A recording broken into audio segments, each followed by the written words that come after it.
All teams should be on their pitches by now, demonstrate warmed up. Kicking off in about 5 minutes time.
Well, good morning, ladies, gentlemen, and everybody else, and welcome to another fantastic rendition of the Collegiate Sevens, live here from Stapleton in northeast Bristol. We've got a thrilling encounter to start the day as the hosts, Collegiate School, are in an all-Bristol derby up against QEH, the Queen Elizabeth Hospital School, right in the centre of town.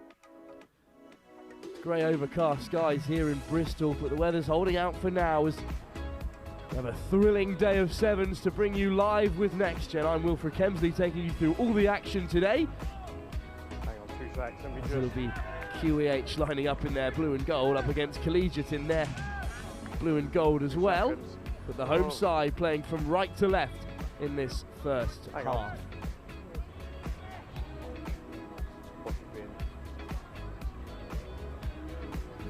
We've got a stacked schedule for you here on pitch 3. Our live pitch today, Canford and Christ College, former champions in 2022, will be up for you next here. Watch your shoes, chaps. But it's the hosts who will get us underway in a pool that also includes Abingdon School and Downside. So they'll be hoping to get off to a fast start here against the Bristol side that they haven't faced in the regular season.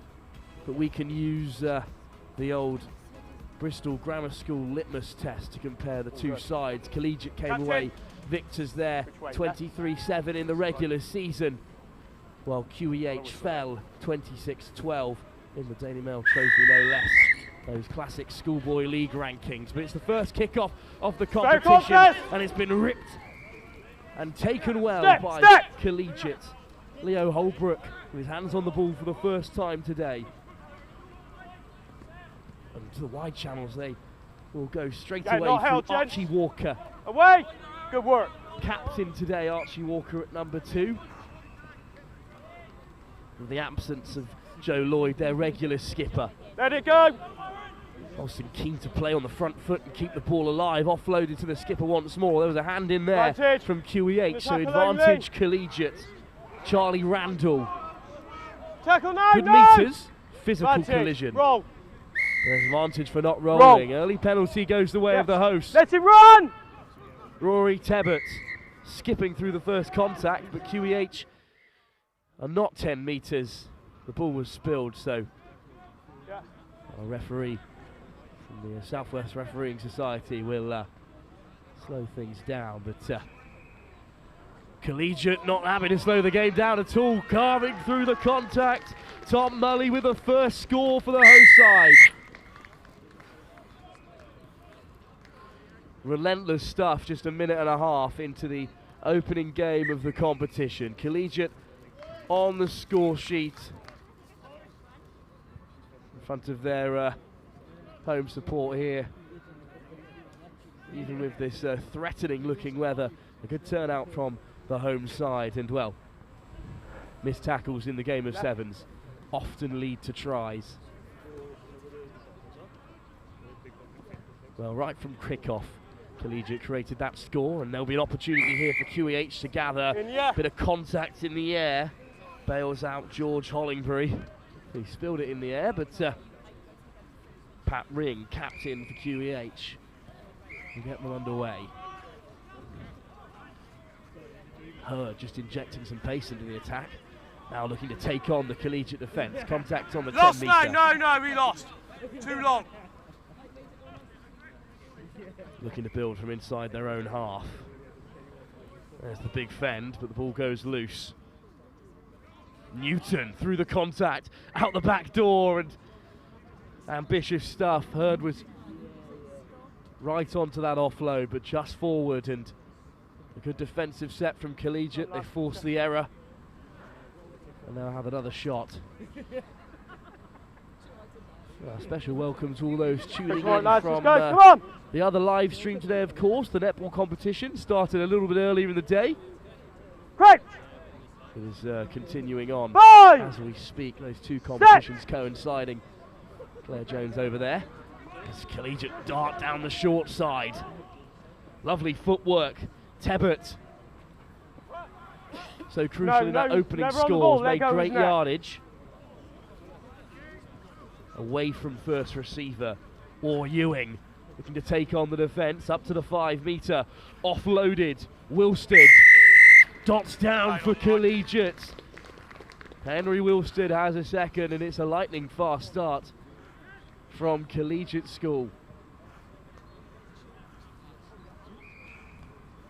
Yeah, 10 pound Looking a little bit shell-shocked, QEH. Unable to carve a way out of their own half so far. And it's an excellent kick from Rory Tebben as well. Collegiate go 14 points to the good. But how quickly things can change. Yeah, same again. Abingdon and Downside currently taking on each other over on pitch for the other two games in this group. And this time it's taken cleanly off the kickoff by QEH, who look to attack fast, and it's a great offload off the deck to find Hurd. But penalty goes the way of the hosts. Their ball. Hands on the deck first.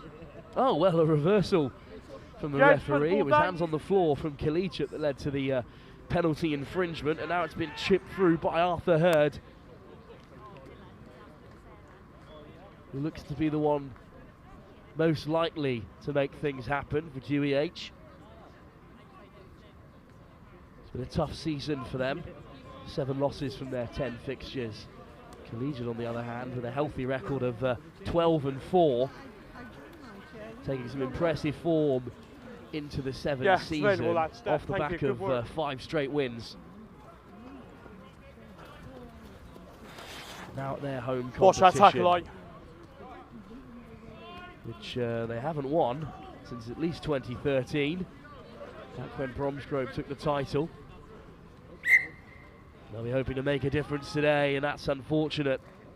Forward pass by Sam Rudge. Good ball, put the ball down. 8. But 8. Look at me. ambitious Don't react, stuff I'll deal with it. Clear? overall from Collegiate. This the best opportunity of the game so far for QEH to get themselves back into the fixture. Try. There you go. Let's go then. There is an Right. awful lot of rugby to be played today, with 4 Right. competitions: a trophy and a bowl, Set. a plate and a cup, ranked in ascending order Ball's of out. competition. So everyone will have knockout rugby regardless of the end results of the early days format. But it'll be Fun. Colston looking to carve their way into that cup Only competition. It's slipping their into it. home tournament, and a little bit too eager in Only defence. you're Penalty slipping given into away. it. Once again, QEH a touch fortunate to retain possession.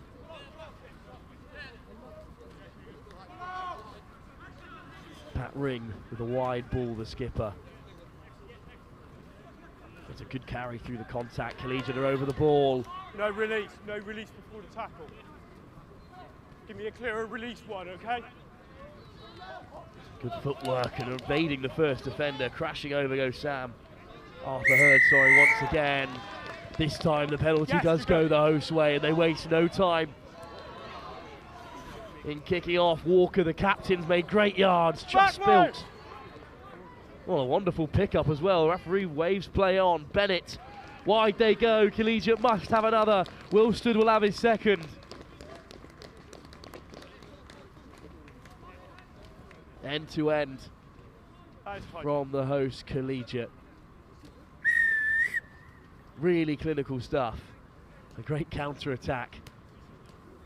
Taking a The conversion, feature of anyone? any successful 7 side. That's time. As soon as that penalty went their way, Archie Walker was off. And in the end, all it took was a few simple passes to beat the scrambling QEH defence. Yeah. So fair. Henry Wilstead trots in unopposed. And at half-time, Good standard. the hosts take a commanding lead into the QEH. opening game And Lynn Harris, really. of the Collegiate behind. Sevens. They lead by 3 unanswered tries, all converted. 21-0. Queen Elizabeth Hospital with some work to do to get things back on track in this first Bristol derby of the day.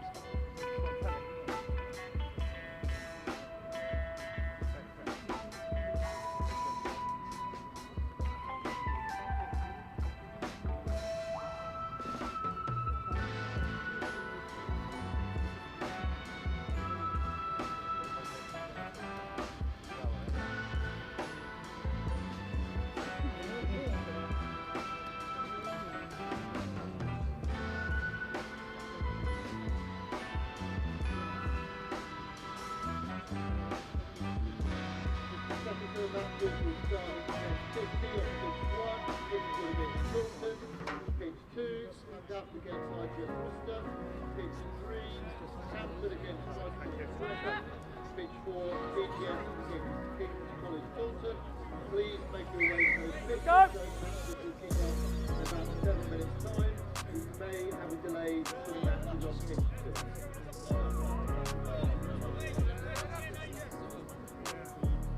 Let's go!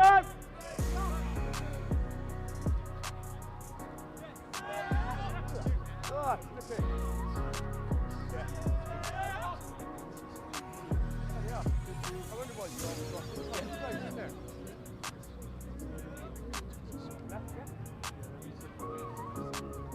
Lad, give him half a yard on his kick this time. Well, we're back for the second half in the opening fixture of the Collegiate School Sevens. They lead by 3 unanswered tries against local rivals QEH. Just 1 minute for half time in these 7-minute halves, as you're so used to in the game of sevens nowadays. Interestingly, 4 points for a win in this competition, 5 for a bonus point win of 5 tries or more. There's no losing bonus points available, 1 point for a loss, regardless of the scoreline. Collegiate will be hoping to cross over at least once more for that bonus point. It'll be so important as the competition reaches its conclusion of the group stages at least. And it was kicked through by QEH. They couldn't regather. So back come Collegiate. Never on the ball, leave it now. Their own 10-metre.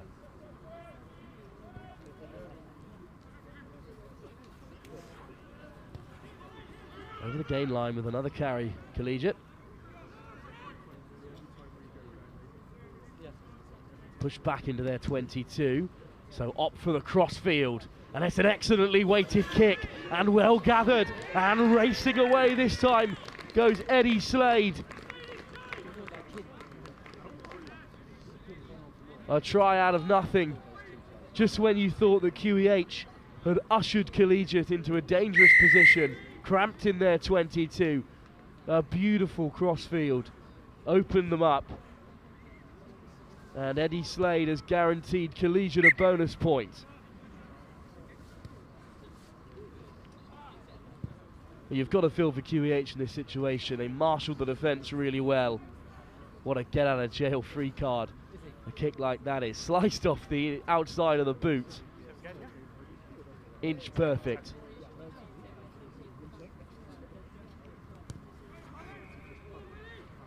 Well, Collegiate's kicking game has been mightily impressive, having regathered a couple of kick-offs.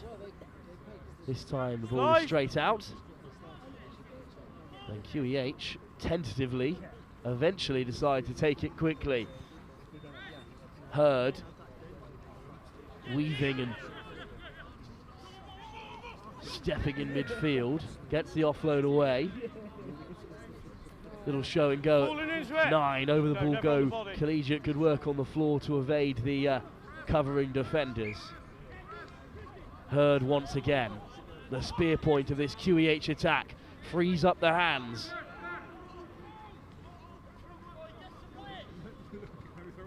It's still Hurd drawing in defenders and getting passes away. Excellent shot by Collegiate, but the offload inside keeps the ball alive. Eventually driven into touch. Great defence from the home side. Let's go then. We'll have our first proper line out of the day. 2, summon. QEH, summoned in the 2 channel. Lines forward now. Drop, drop, drop, drop. Yeah. On your 10, on your 10.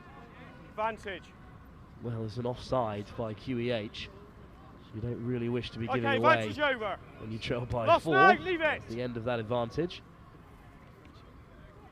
Collegiate once again looking to play from inside their own half, but they haven't struggled with that so far today. Strong carry up over the gain line by Charlie Randall. Back to the short side.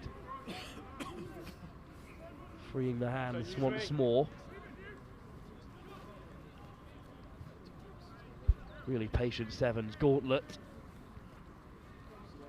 Tebbett just attempting to put the chip through. Yeah, good work, Rebounded, and this time it's been hacked through, and now there's a real race on here. Well, Tom Mully, who opened the scoring for Collegiate in the end, will saunter in unchallenged. Mully got exactly the connection he wanted with each of those kicks. And that made it rather easy for him in the end. And what a statement this is by the home side, who lead 35-0 to their Bristol rivals QEH.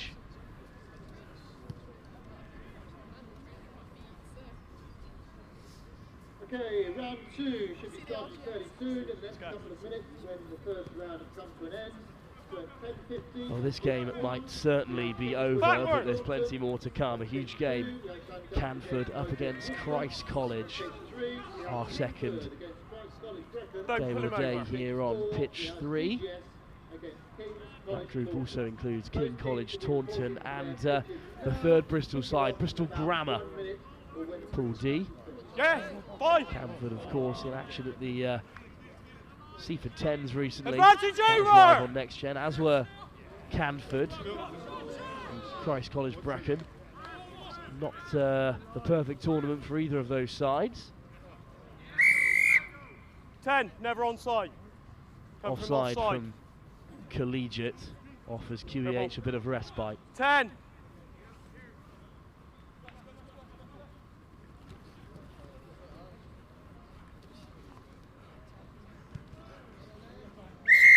Really physical collisions in there.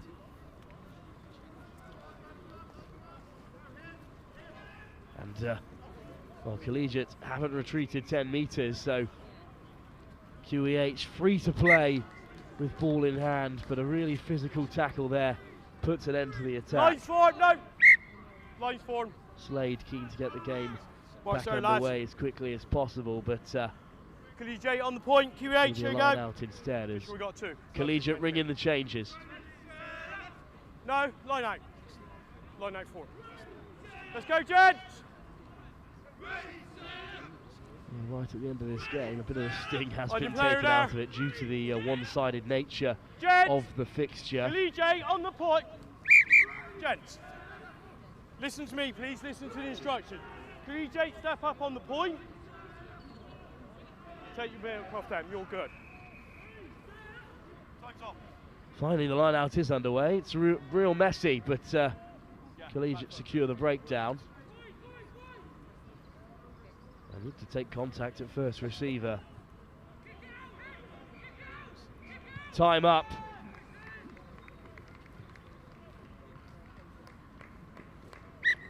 Right now. It's been touched, lads. 4 minutes. Let's go. Well, Line. Collegiate School were pretty certain that was time up. It is on our clock as well, but the referee is going to let QEH continue here. Once again, a bit of a mess at the line out, but it could work here for QEH, who break through the centre. Off the chest, It's off loose the at the chest. breakdown. Good counter up from the host, but QEH managed to regather. Penalty goes against Collegiate as the tackler released the ball, but wasn't released by the defender. So now they'll drive to the line, out the back door from Newton, but it's spilt.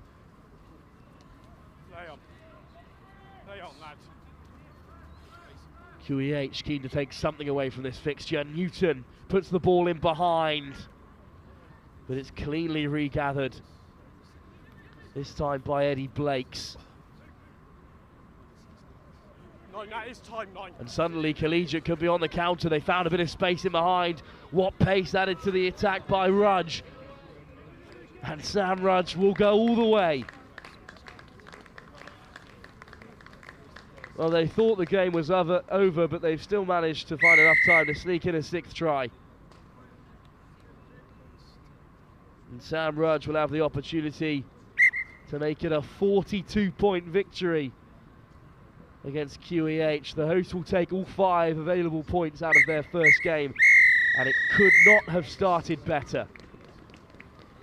Collegiate thought it was over, handed possession back to QEH, but on the counter, what lovely footwork from Sam Rudge. What an asset to be that agile. Final score of our opening fixture here at Collegiate School. The hosts take a 42-point victory and will go right to the very top of their pool with a 5-point bonus point win. Impressive stuff. A real statement made by the hosts. Well, we've got former champions for you live here on Pitch 3. Up next, Christ College Brecon, one of a few Welsh representatives here in the southwest today, will take on Canford, who have looked bright in the start of their 7 season with a couple of really impressive 7s players. That'll be live for you with Next Gen on Pitch 3 in just a moment's time. Yeah, you are pitch marshal. We'll be on this one now.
More action then from the Collegiate 7s here. It's the former champions of 2022, Christ College Brecon from South Wales, up against Taunton School from Winborne in Dorset.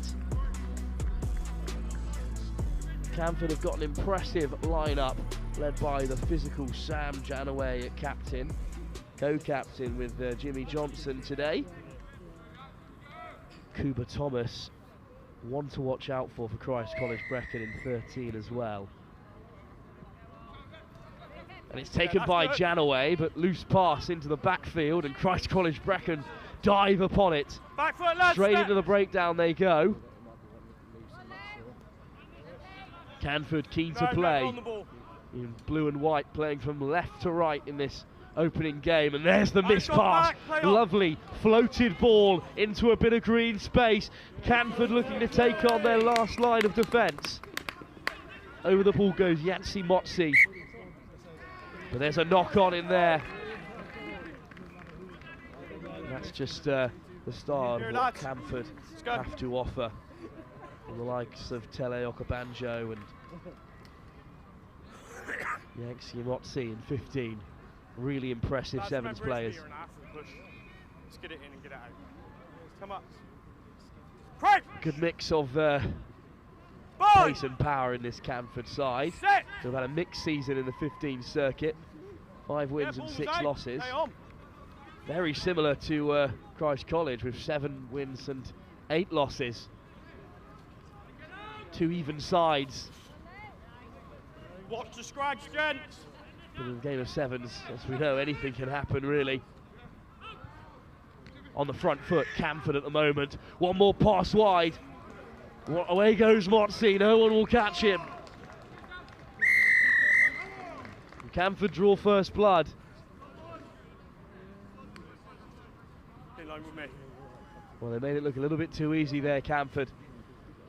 Bristol Grammar School and King's College Taunton, the other representatives in Pool D, currently facing off. Just rattles the uprights. A good effort from co-captain Jimmy Thompson. Or even Ed Timberlake at 12. Timberlake who started that move off. And then it was Jimmy Johnson, the co-captain, who fed Maxi Motzi. Give that man a bit of green space and you're in real trouble. As Christ College Brecon will need to learn quickly. They have possession inside their 22. An off kick-off will look to create something. A lovely show and go through the bowl. Chipped onwards as well. Possible offside. Referee's whistle go. That's unfortunate. It was good creativity from Christ College, who were almost away. But instead it's Canford in possession once more. Oh, direct stuff from Jimmy Johnson straight through the hole. There's a race to the line. And despite the pressure from Ollie Jones, Canford have a second in a blink of an eye.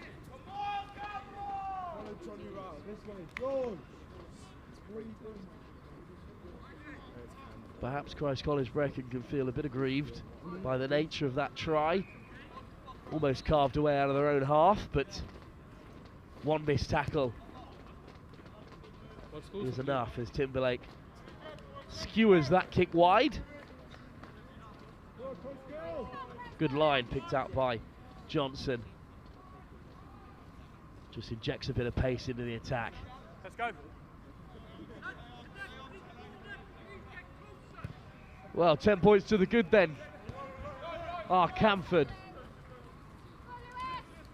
Crash ball right through the centre. Okapanjo looks to cause a nuisance in the breakdown, but it's Ollie Morgan playing fly half, and that final pass from Cooper Thomas just going to ground. Canford play quickly.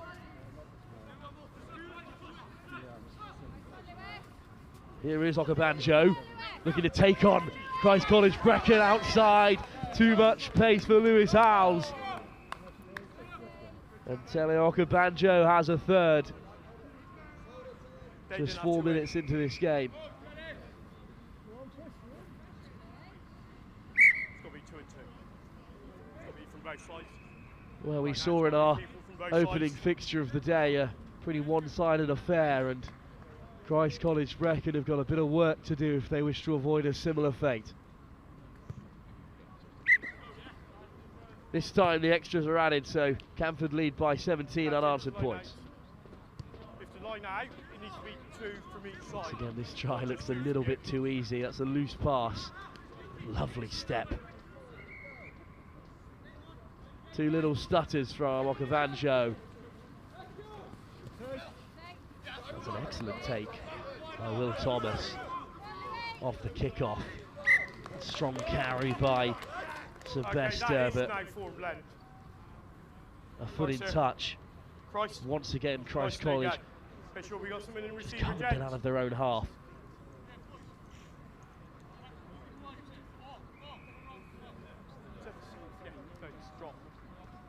On your man with scrum cap.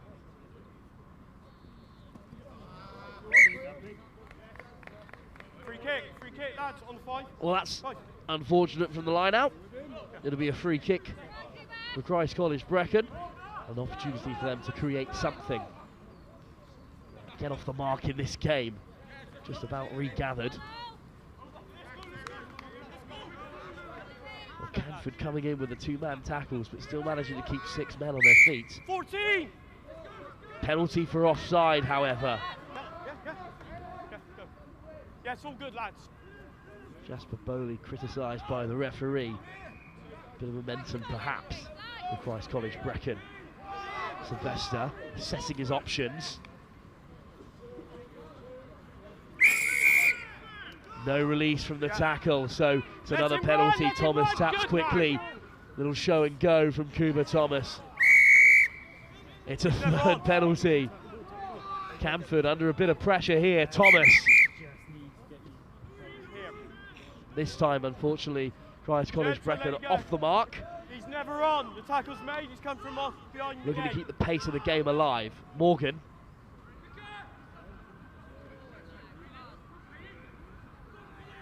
Palin beats the first defender.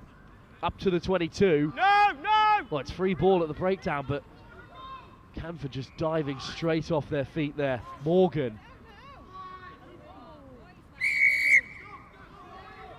Well, how long until we see some further action by the referee? Yes, no, Thomas, 2-on-1. Palin. So close to the line.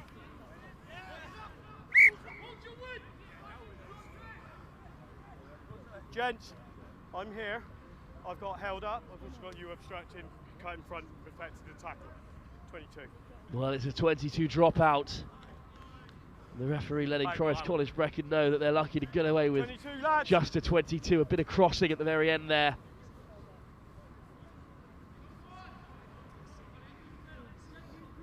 Good defence in the end from Canford, but 4 or 5 penalties given away in a row there. They've done well to retain possession from the 22, just dropping it short over the line. But crossing is the call. It's accidental, it has an effect.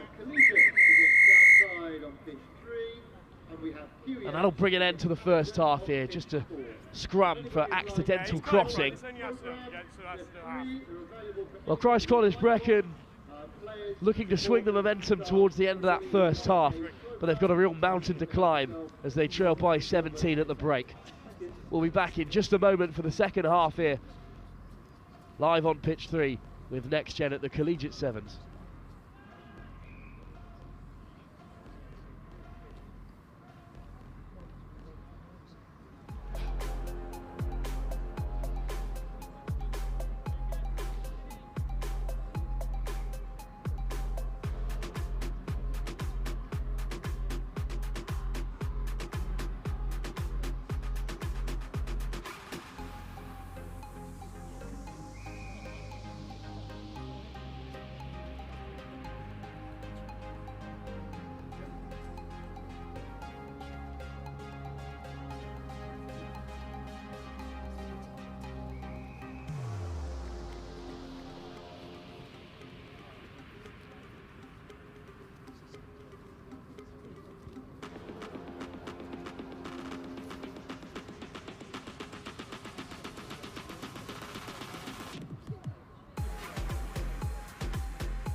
Canford in front by 17 unanswered points against Christ College Brecon, the champions in 2022.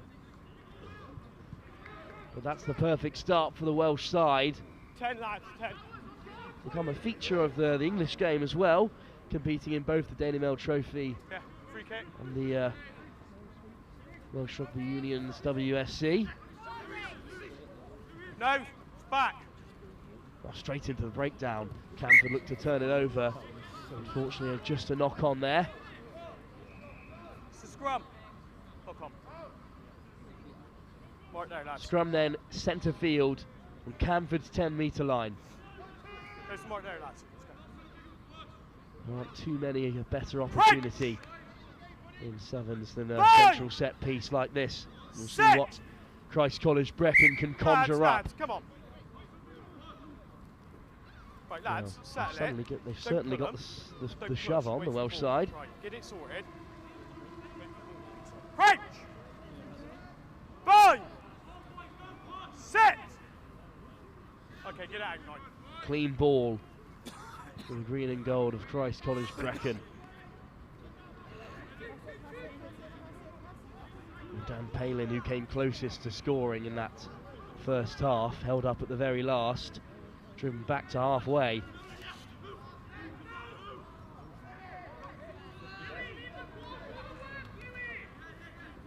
Pushed back once again to the 10-metre. Good defence from Canford.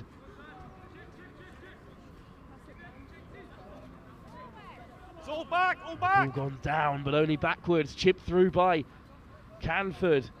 Zach Ashby-Rudd piling on the pressure. Christ College Brecon come away with it. Tackle now! But all of a sudden, they're deep in their own half. 14!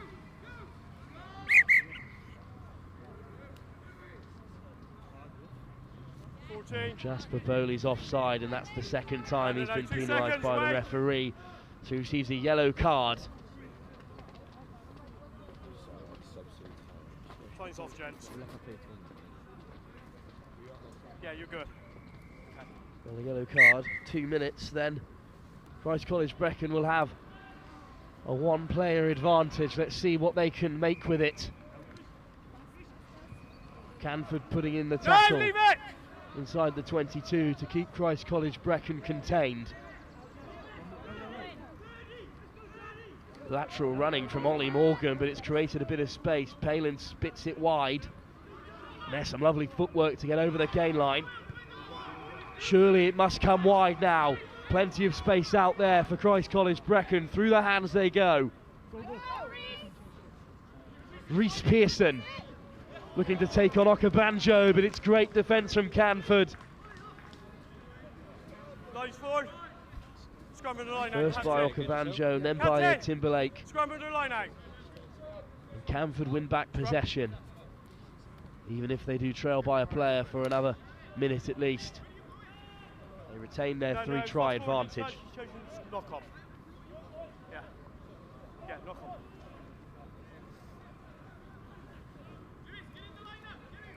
It's knock on first, he's chosen the...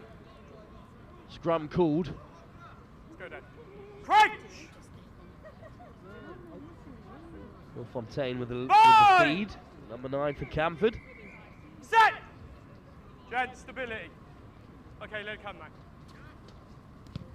Chipped through. Real contest in the air. Knock on is the call. The way of Christ College Brecon.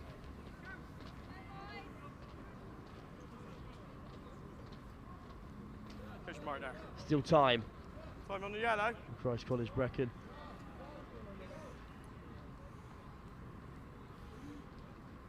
$50, lads. Still a minute to go on that yellow card. 5! Set! Scrum though for the side from South Wales. Penalty goes against Canford. Gentlemen, penalty count! What a run this is in the wide channel. Ollie Rose all the way. Christ College Brecon could be back in the game. Yeah. Well, it's a rush conversion, but it's a fantastic effort. Doesn't pierce the uprights, but they'll be right back in the game. What a run this by Ollie Rose. 10 seconds, Towering lads. figure, right from the breakdown, found himself on the wing.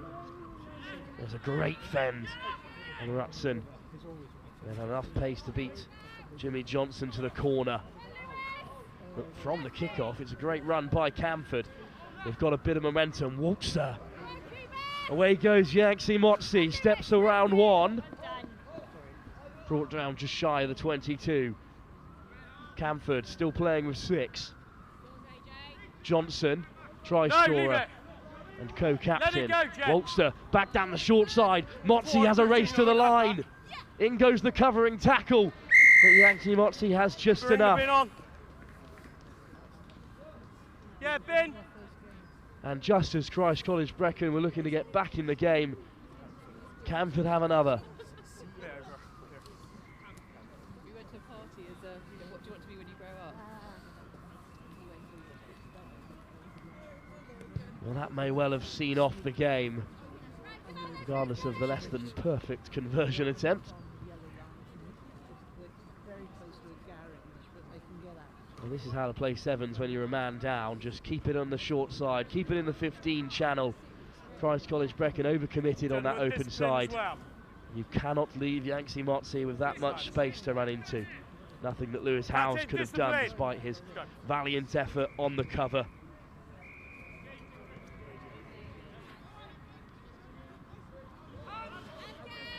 Canford return to a full company as Yankee Motzi puts in the covering tackle and turns the ball over as well. What a game he's having, the number 15. You're on that legally, boys. Yeah. Let's just go, come on. May well possess great taste, the number 15, but he's also got excellent positioning. Come over, lads. Always finds himself in the right place at the right time. That's it. And there's no liability in defence either. Crunch! Fine! Set! Scrum then that comes Canford's way. Fontaine at 9. On the wraparound as well. Finds himself a hole. Excellent tackle by Howells to dispossess. But a second knock-on from Christ College Brecon has left the ball in Canford's possession. They've actually made some good territory there, despite the ball being knocked on in the tackle. Janaway, the skipper, lining up in the front row once again. Crunch! 5! Set! Bit messy in there. Free kick goes the way of Christ College Brecon. Well, 4 tries, so it's a bonus point win for Canford. Who lose 10 yards at the penalty regardless. Christ College Brecon, although it seems like the game is beyond them, would like to finish with a flurry. Good release by Nick House. Good ball from Thomas. And some pace injected into the attack this time by Ollie Jones, who will go all the way and dot down in the corner.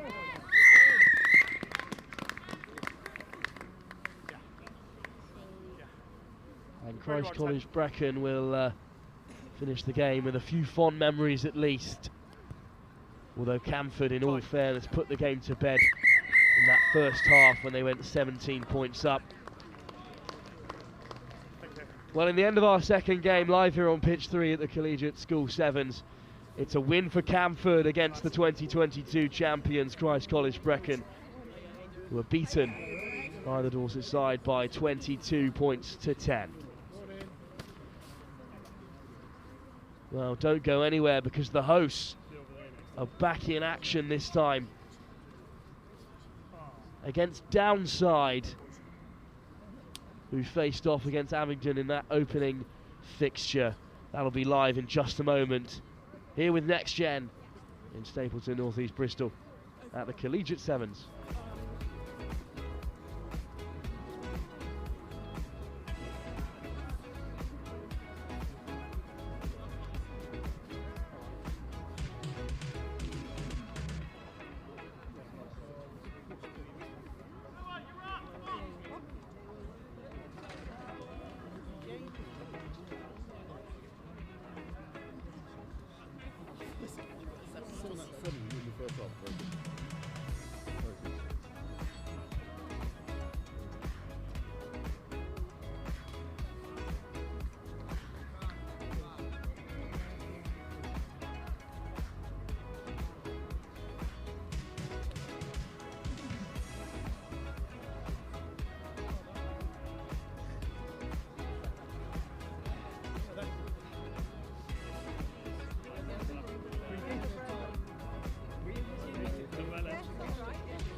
our third game live on pitch 3 here at the Collegiate Sevens, and it's the host back in action, this time up against Downside. Downside School from Bath. Stratton on the Foss, they haven't come from far, but well, they'll be regretting the opening start to this game at least. What a start for the hosts. Blink it, you'll miss it. Collegiate have scored another. And just like in that opening game, what a start it is.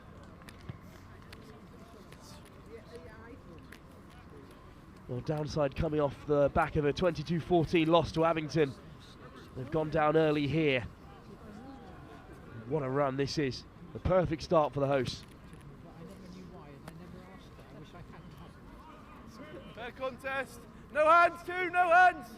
Leave it off your feet now.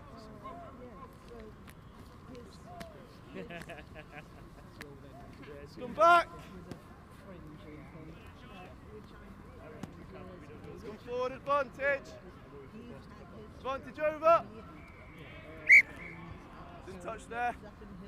Downside, Almost another. Collegiate, they have started this game with some real tenacity. Downside, 90 yours. Charlie Randall with that opening score, of course, driving straight through the centre of the Downside defence. Let's go when you're ready. It's gone back by Collegiate. And some disruption at the line out as well, but Downside could look to break. It's a tackle now, release. Counter ruck's fine. Right on their own 5 metre, that's a real hospital pass. A good carry to get them out of trouble, at the moment at least. But another offload that's allowed Eddie Slade to get in there and disrupt, and it's been ripped by Slade. And suddenly Collegiate are just a few inches short.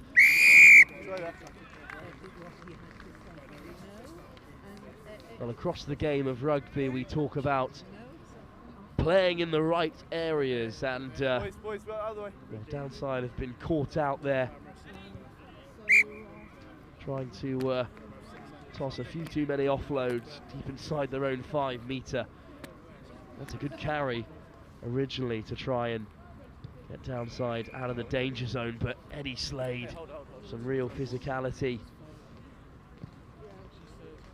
Quick thinking by Leo Holbrook. Collegiate touchdown for their second. And they're on for another bonus point victory in the early stage of this game. That's an excellent carry, and suddenly Downside could be away on this right-hand side. How quickly things can change in the game of sevens. Last-ditch tackle by Tebbett will not be enough. And we might have a game on here. A great finish in the end from Downside. And the side from Bath are on the score sheet, looking for their first win of the competition. Abingdon with another bonus point win in their last game, so Collegiate have some work to do to keep up with that pace. No one was able to keep up the pace.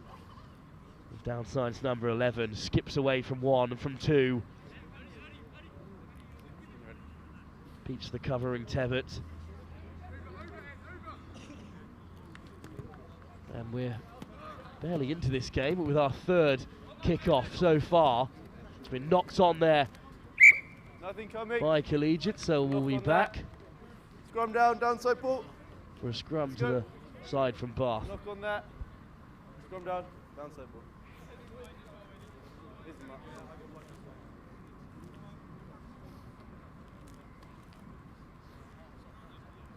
Come, take a step forward. Crouch!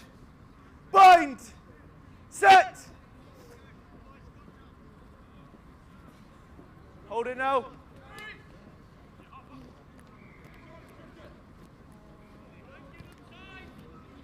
Chip through from Downside. Let's come back, boy.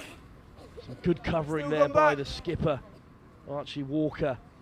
And he'll play number 9 as well. Well, we've seen Collegiate break out from here a few times already in that first game against QEH. Juggled but gathered in the end. Contact taken on the 10 On the metre ball, no! by Gauntlet. Ball's out now. Walker Takes Just on round two the shoulder. defenders and draws the Round the penalty shoulder. for a high tackle. Drop, scrum, Eddie cap, Blakes drop. taps you and can go, he's goes, gone. and here comes Advantage, Sam late Rudge. Drawn another penalty. Advantage over. Bennett, one more ball wide. Looks to take him on the Come outside, back, just that's come beyond forward, Bennett. Advantage. Wilstead scored himself 2 in that opening game, couldn't hold on to it. Advantage So over for the knock on. suddenly downside with broken field to run into here. Lovely offload over their head. Downside, we're in behind, but Collegiate have regathered themselves and they Not could on have the turned ball, it over here. contest is fine. Instead, Walker drives Ball's through out. with the counter ruck. No offside line, so Rudge regathers, and what defence from Collegiate. There's the big fend. Well, the high tackle there That's as well. gone We could forward. see something That's round more his head. from the referee. Let's go. Downside get away with one this time. Round his head. But what a Right, shot arms that round his was neck. to start that Side defensive tackle. set, which eventually play. allowed Sam Rudge to intercept, and now Blakes Okay, round forward four. there. spilled at first receiver. Scrum down. Downside ball. One, RGS Worcester against Kingswood. Well, a bit of a letdown. Two, in what was a thrilling bit of sevens play three, from the Last hosts. play, boys. Taunton Last play. Last play of the first half. four, Plenty of fresh faces on the field for Collegiate as they look to disrupt at the set piece here. Yeah, yeah, boys. Let's go. Crouch. Bind. Set. Ball's out. There's a Hold good the counter push. drive from Collegiate, but the ball spits out the way of downside. Good footwork at first receiver. Perhaps a bit of space in that 5-metre channel, but instead they go back to where the retreating forwards are set, and suddenly there might be a bit of a hole in the Collegiate defence. Good shot from Holbrook. The great metres made in the carry. Well, there's some excellent line speed. Ripped in contact. Despite some great footwork to race away, downside will come away with nothing from that attack.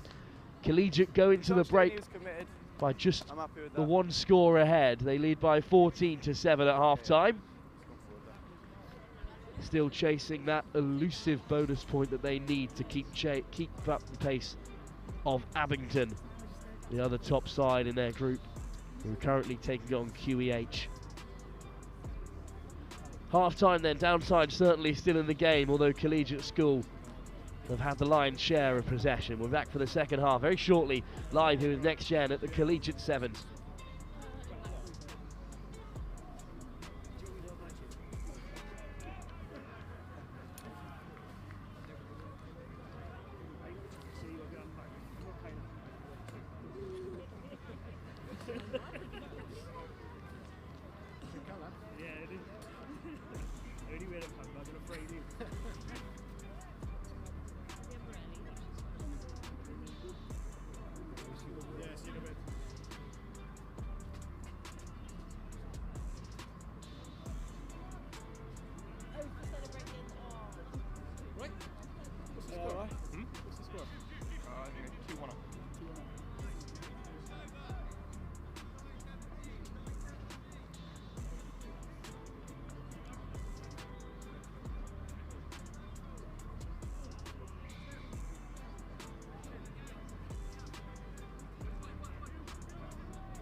Next round of matches, 11:30, pitch 1, RGS Worcester against Kingswood.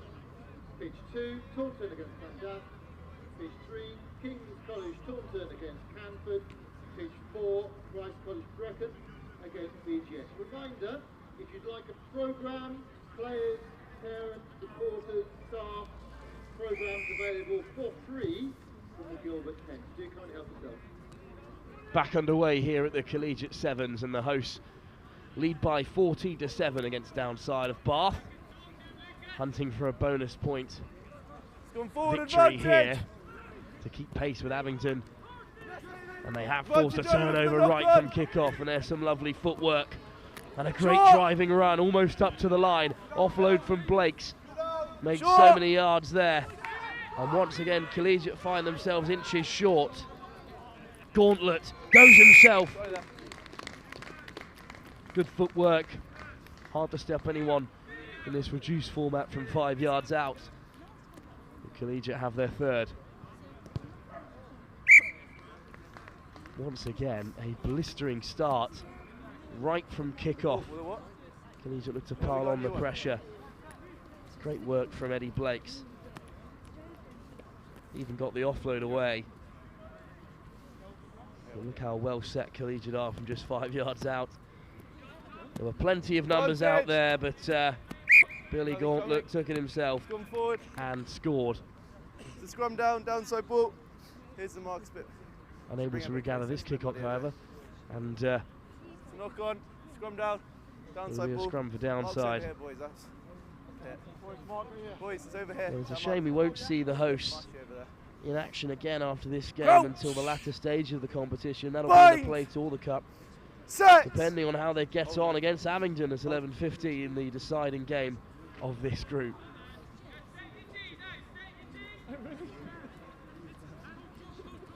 Well, once again, Abingdon look to break straight away from the set piece. It's a lovely take as well. Wasn't out. Half side breaking through the contact. No, no. First action. Well, you heard the referee say no.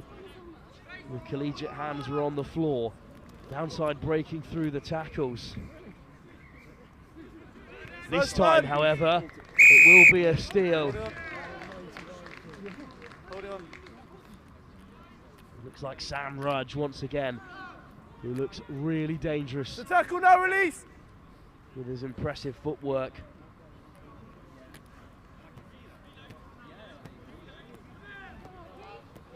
As the captain, Walker, take on his man one-on-one. Great physicality. Popped up from the deck, and now Mully could be away. Tom Mully has another. Scored Collegiate's opening try of the competition, and now has their bonus point score here against Downside. His third of the tournament so far.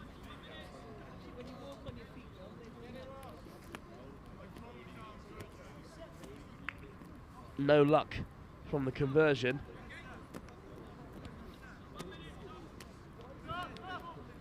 It's a strong carry from the standing captain, Archie Walker.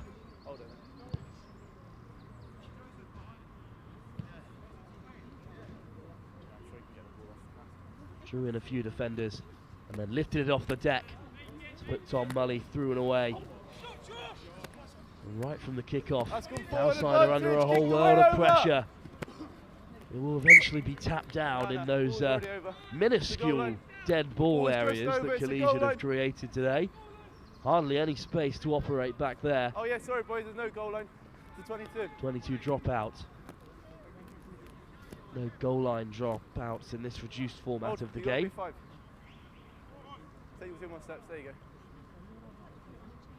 Now he's allowed to charge as soon as he moves. Downside has still got a bit of time to get back into this game, but Collegiate could kill it off here with another score.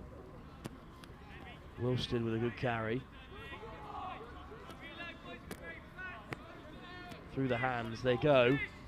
Blakes offloads to the try scorer Mully.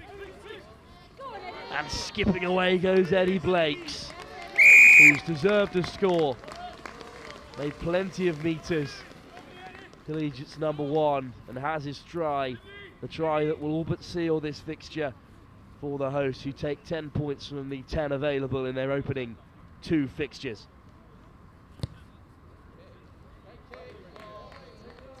We've got an excellent game for you. Right after this, King's College Taunton in action against Canford, who of course we saw earlier today in that big victory against Christ College Brecon. They'll be in action right away after this.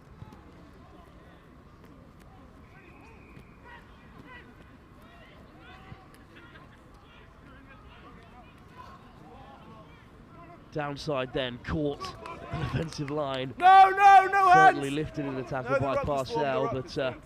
nothing illegal from the referee. Oh, spinning away from one, putting in the handoff, and suddenly Downside could be in behind. Great pace. But what a covering tackle that is by Eddie Slade, Short, who no could have held release. it up here. Instead Context it's there, ball's short. out. Ball is out, and Collegiate are upon it. What a turnover that is. Well, Downside felt for all the world they scored another there. But instead, the host Collegiate could be looking to break from deep inside their own half. Lovely footwork and a great step to beat the first defender. Bit of space on the overlap here. Eddie Slade, who made that unbelievable try-saving tackle, finds Tebbert, hands it off once more to Holbrook. Up Good over tackle, no. halfway.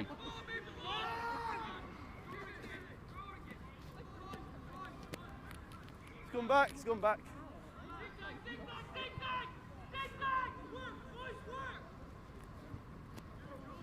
Well, crashing through the defenders, gets the offload away. Ball's out, ball's out. Well, you can feel that a bit of pace has been taken out of the attack.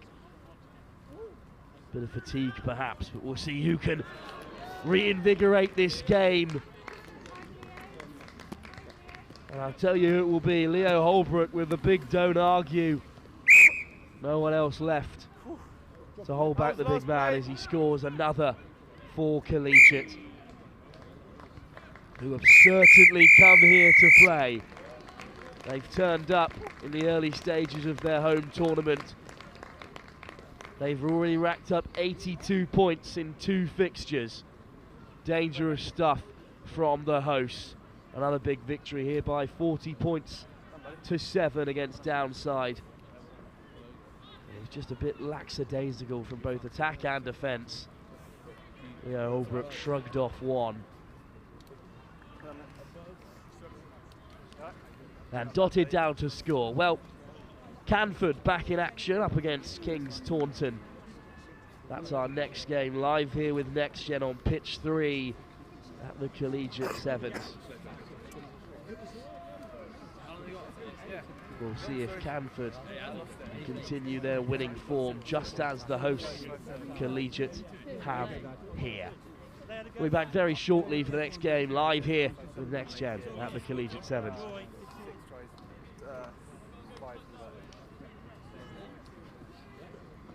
Maybe they all get it. I think they got a bit of a wake up in the beginning and then.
Well, there'll be no break in the action here at the Collegiate 7s. Canford live on pitch 3 for the second time of the day following their impressive win against Christ College Brecon.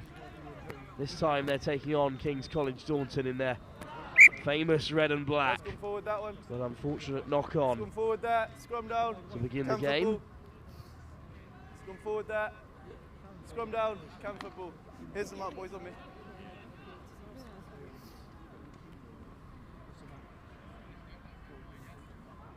Crouch! Bind. Set. No. Can't tackle the 9 without the ball. Well, it's a penalty against King College Taunton as well. Not the start they wanted against this impressive Canford School side. What a carry that is by Johnson and Timberlake. Switching the direction of the play once again. All wrapped up this time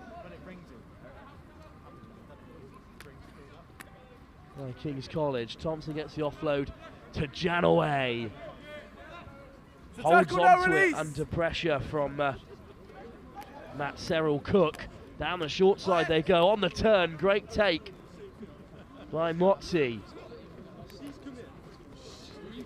Walter, Janaway, wide to Bowley, who saw a yellow card in that opening game for a couple of offsides and has been turned over at the break time. This time, as Canford loses another 10 yards. And away comes Taunton this time. Breaking through the contact.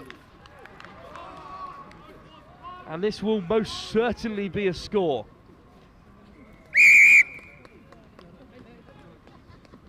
Well, Tommy Foa. It's in line, it's in line. It's either here or that side. Just teasing the Canford defence and then turned on the afterburners.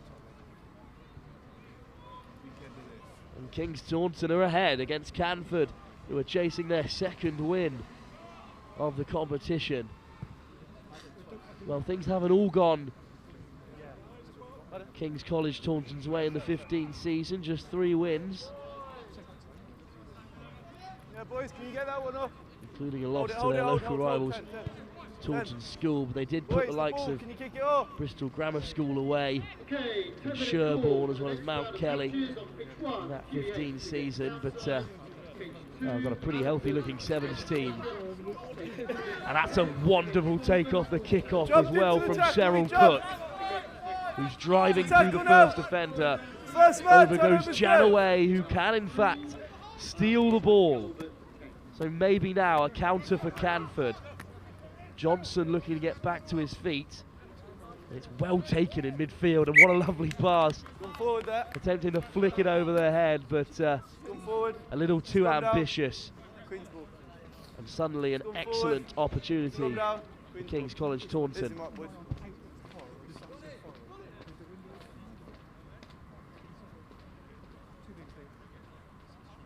Crouch! Bind! Set! Ball's out.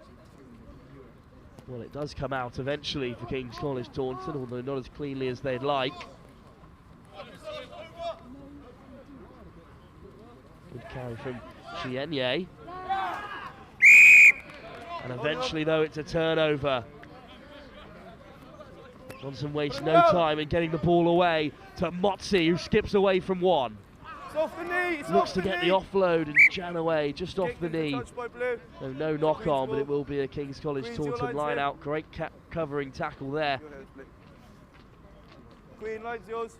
This is perhaps the tightest game we've seen so far.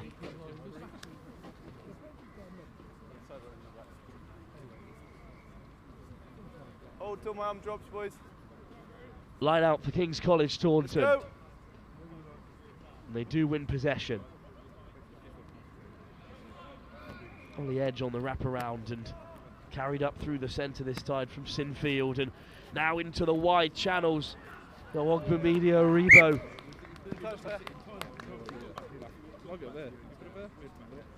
Just Mudia Aribo prefers to be known. It's a good carry, but even better defence from Canford to shut him down. Let's go, boys. Well, we've swapped 10-metre lines. It's got to go 5. And this time Canford had the line out, but it's got to go 5. A clever move, but they didn't make it 5, so a free kick, just as much a penalty at this level of the game for King's College Taunton. Cyril Cook on the turn, back to his feet to carry once more. Canford dropping off the tackles. Sinfield through the contact this time, but it's a great turnover and a crucial one as well. Fine. Canford scrambling, and now they've cleared it in behind. Will Fontaine on the chase. Gathered well by Hal Sinfield. I know, but you're in the way. Stopping the clear up.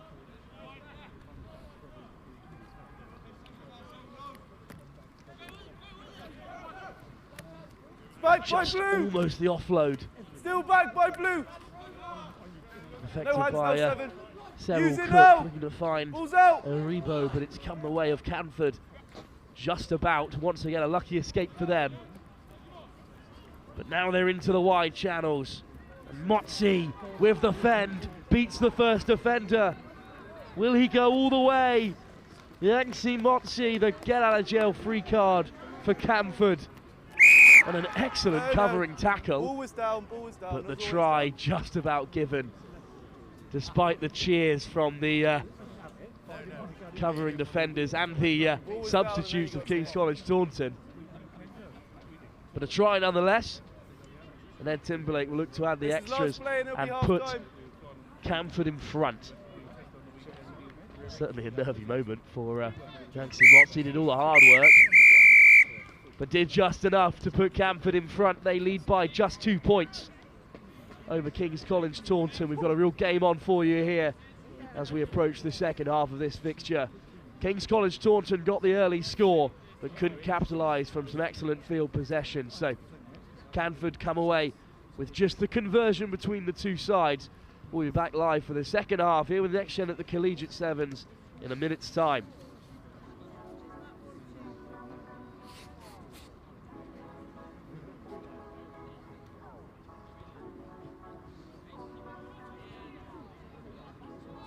Okay, kicking off in about 5 minutes' time, we have QEH against Downside.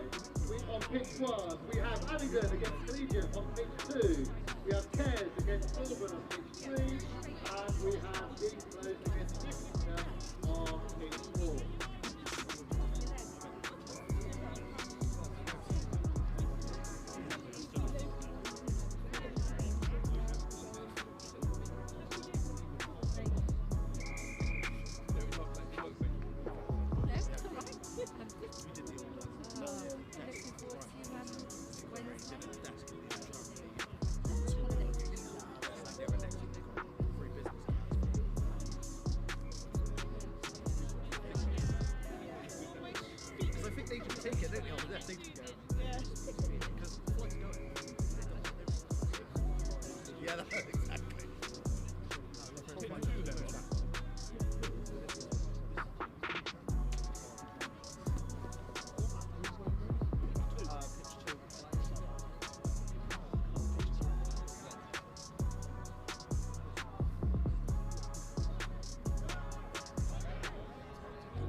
Well, Canford take a narrow lead into the second half here against King's College Taunton. Just the conversion between them, and what a start this could be. Tele Okabanjo with a little show and go. So race to the line. But House Infield won't have enough to catch Tele Okabanjo. One half of Canford's two excellent Sevens players has the second try. You didn't put the ball down, so he's trying to stop us. Well, off the back of their bonus point victory over Bristol Grammar School, King's College Taunton now trail by 2 tries to 1, with a conversion yet to come. That's a good strike, but unfortunately just wide of the uprights. 11. He's allowed to tackle you as long as until you put the ball down. If he does it after, Well, Okabanjo here, the little show and go, lifted it over his head, had no intention of giving the pass, and had the pace to see off the covering Sinfield. Not to be confused with Gray Sinfield in number 1, of course. Two Simfields on the field at the moment for King's College Taunton. Well, this is an excellent run. Tsushima Chayenye hands it off, but all of a sudden Canford come away with it. It was a knock-on originally by King's College Taunton, and this is the perfect start to the second half for Canford, who'll go right to the top of Pool D with a victory here, with just Bristol Grammar School to play, who of course were beaten in bonus point style by King's College Taunton in the first game. So they could well be steaming into the cup competition with a victory here. Hold it now, hold it! Hold it, counter drive from King's College Taunton, but they won't come away with possession, although the ball goes loose in midfield. Chip through, but intercepted, and racing away go King's College Taunton. Matt Serrell Cook will dot down. Well, Timberlake just looked to clean things up in midfield, but it was grabbed by Serrell Cook. Watch out the way. And a feature of this game, perhaps, 2 tries out of nothing really from King's College Taunton, but they level things up here. You can see the intention from Timberlake, but Matt Serrell Cook came out of nowhere to grab that pill and race away to dot down once again. Conversion missed, so Canford still lead by 2. Chip through by Okabanjo, Let him up! who has Iribo for company. Okabanjo not quick enough to release the player. 14, it's got to leave the hands. Can't dive on the play. Simfield hands it off. It's a little bit too easy for King's College Taunton to get into the outside channel. Simfield keeps it alive. Some good interplay in the 5-metre. Intercepted, popped off the deck, and there's no offside line, so Canford come away with it, but turned over in the breakdown. Well, a score will put King's College Taunton back in front, as they were in the early stage of this game. Offload through the contact, Iribo will stroll in. Mudia Iribo unopposed.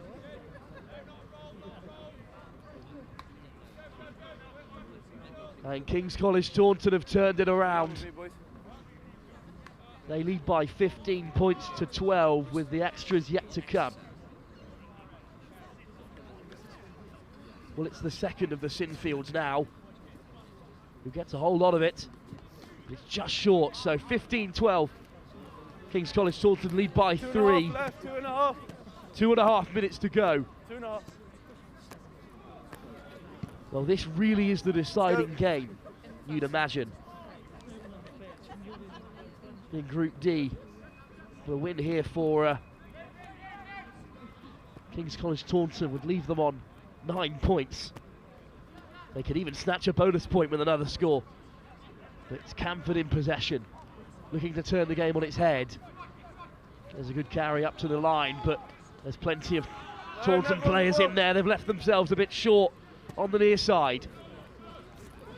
While skipping through the contact goes Motzi, 1 to beat. It's a wonderful covering tackle. Well, Charlie Gulpin, in the decisive moment of the game perhaps, brings down Yangtze Motzi.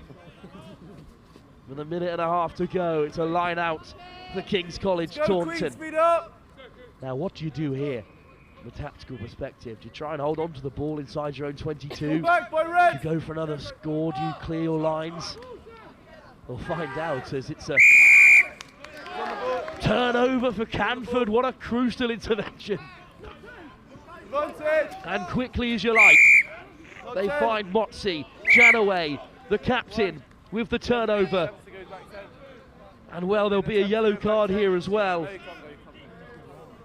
Charlie Gulpin, the hero who made that covering tackle on Motzi, is now off the field. Janaway, direct running. Not on the ball, Red! Counter-ruck's fine! Counter-ruck by Taunton, and they come away with it. and all of a sudden they could be through here.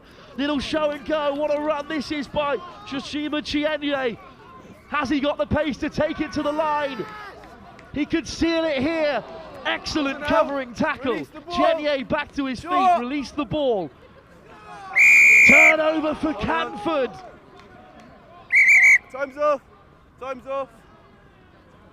Chienye almost went all the way, coast to coast, and well, the big man gives the signal, I'd like to have a rest now, please. Who can blame him? 90 metres he made in that run.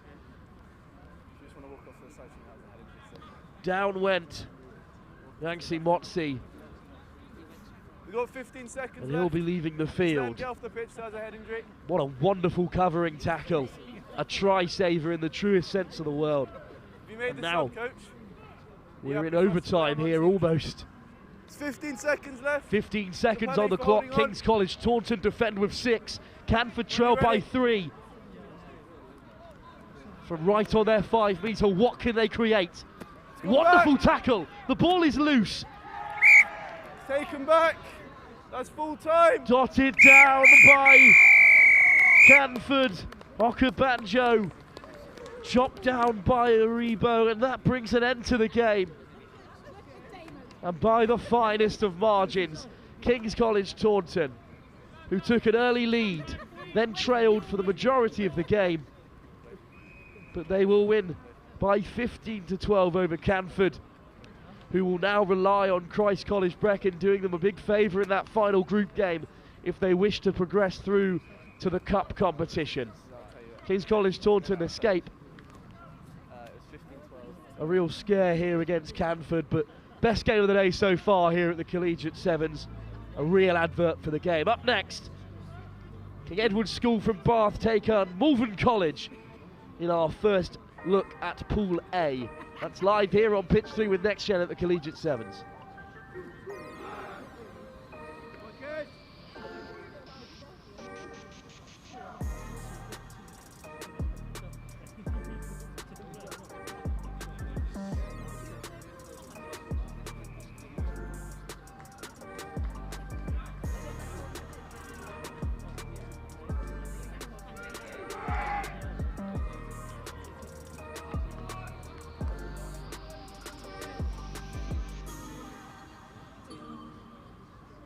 Jones comes away wide channel.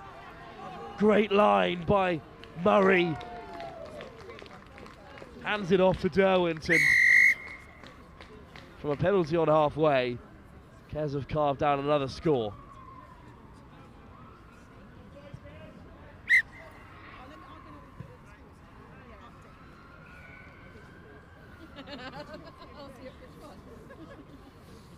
Well, Malvern took on Exeter in that first game. Exeter School, of course, and lost. So we're off then. The group is wide open here. Eh? KES Bath having already played Dean Close. A win here would do them a world of good. Let's go. Interesting to see the result like between Dean Close and Exeter good. School, two top teams in that group. All of the scores here are recorded and stored at the command tent away to my right, just out of view unfortunately, but we'll have all of the results. Don't kick him when he's got his hands on it. As and when they come, and we'll know exactly who is playing who in which of the 4 competitions. Dangerous that, lads, don't do it again. Another penalty goes Malvern's way.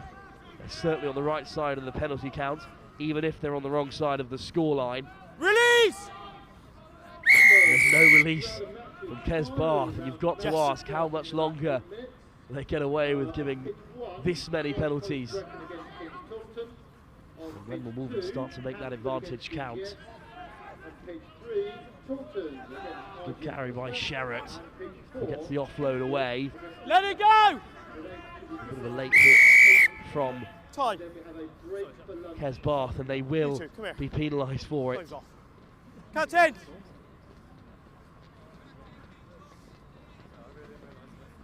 Right, listen, doesn't happen again. Am I clear? Sim and Fergus Morris called in by the referee. Interesting who started it. A bit of afters from the away. original tackle. Will be a penalty, Scrum. you'd imagine, for Malvern instead of scrum. But a great opportunity from the set piece for Malvern to get back into this game before the end of the first half. Why so, that? Yeah, no, it's done. Let's go on with it. Let's form chance and I'll put time on. Yeah. Okay. Time's on. Crouch! Bang! Set! Timing's gents. 9. Yeah, good, thank you. Good work, 9. Here is Morris. Back! Looking to take on the KES Bath defence. Draws in about 4 men in the end before getting the offload away to Millard. And in the tackle, it's just a knock on. Malvern will retain possession. They've lost a bit of ground. Things just not clicking at the moment for 6 minutes. Malvern College, although it's a ferocious Feels like 10. KES Bath defence. Come in closer. Okay. Crouch! Bind! Set! Don't creep! Safe ball from the scrum, and Molin dart down the short side instead. Well goes Clayton, dragged down, with a strong clear out. In from the side. Yes. Over there. Penalty over then. There. Yeah. Newman takes the direct route. Looks to affect the offload. Roll. But it's yet another penalty. Tapped quickly, Yeah, well gathered. Line. Try scored.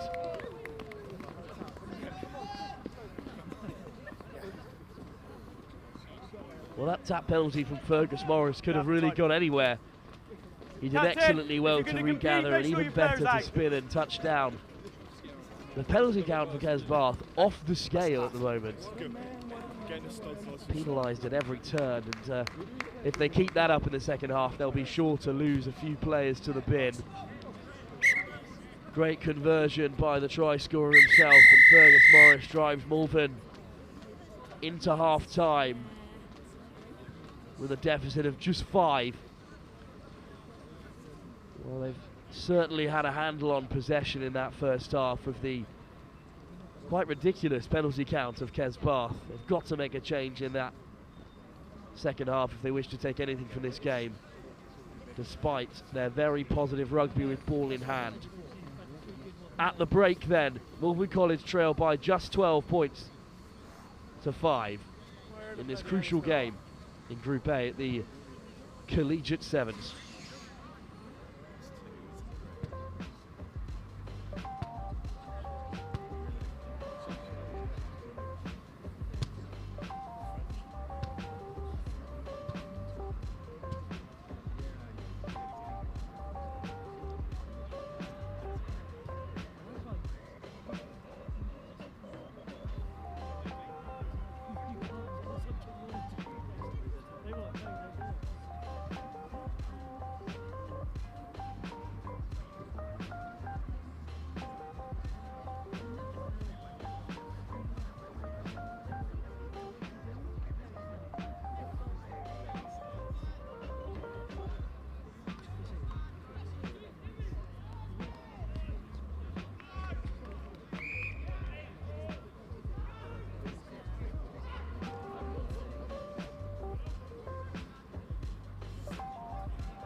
Well, Malvern are certainly in the game, trailing by just 5.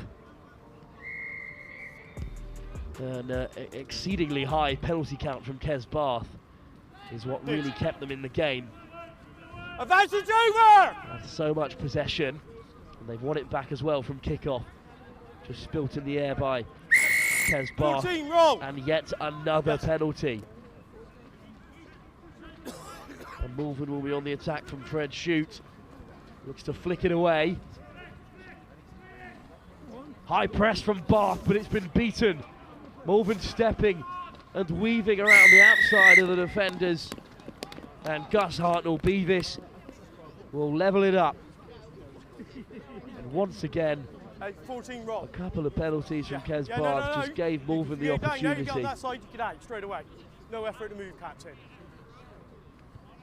It was a high press from the Bath line, and once you are able to step around that initial defensive line, there's no one in behind in this reduced format, so Malvern go ahead with the conversion. It's a good carry from Shoot, and then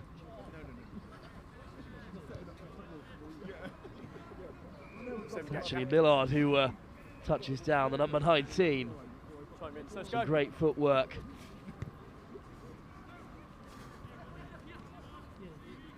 Now Bath with possession from kick-off, cleanly taken and offloaded. Strong carry from Rawston, and another penalty goes against KES Bath. Can you believe it? Alfred Shoot with the tap. Here's the first try scorer, Fergus Morris. Wide they go. Abdul Ahmed, fresh on the field, with an excellent finish. And in the blink of an eye, Malvern have turned this game around.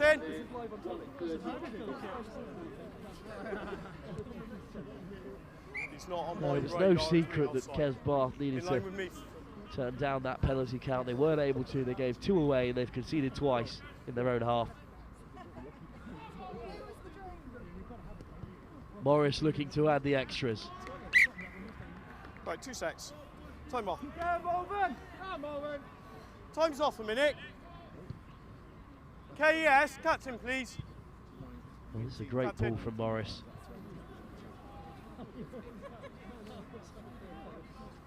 Perfectly weighted kick.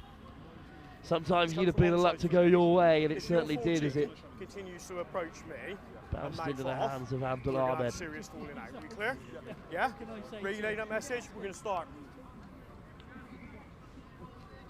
Well, the referee having a word with the KES Captain, you Bath good? Yeah. captain, Let's go Ben then. Time's Sim. on. It's a good take-off, kick-off. Strong carry as well. Once again, KES Bath having it through Archie Maggs. Teasing footwork. Taking up a bit of space. Yeah, flat! Good offload by Foster. But the ball goes loose. Malvern are over it. Let it go now, gents. Comes KES Bath's way. They now trail by 7. Advantage. Murray takes contact. And this time a penalty goes against Malvern. Maggs will tap and go and offload it, and Rawston spots the beginnings of a hole. Foster. 14, 19. Well, there's 2 offside for Malvern College. 14, 19. What a change of fortunes this is. All of a sudden, KES Bath on the right side of the referee.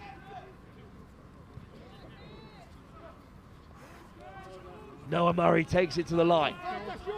Over goes Shoot. Wait. Time's off. 11. Captain. We could see a card here. Can get out of the way. Captain. 11. Roll. 3 successive penalties in the 22 sees George Sherritt 2 seconds. into Time's the off, referee's gents. book. They'll lose him. Well, George Sherritt is yellow carded. 11. Roll. What an opportunity then for KES Bath. Malvern searching for their first win of the competition. And that ball just behind Harrison Stevens.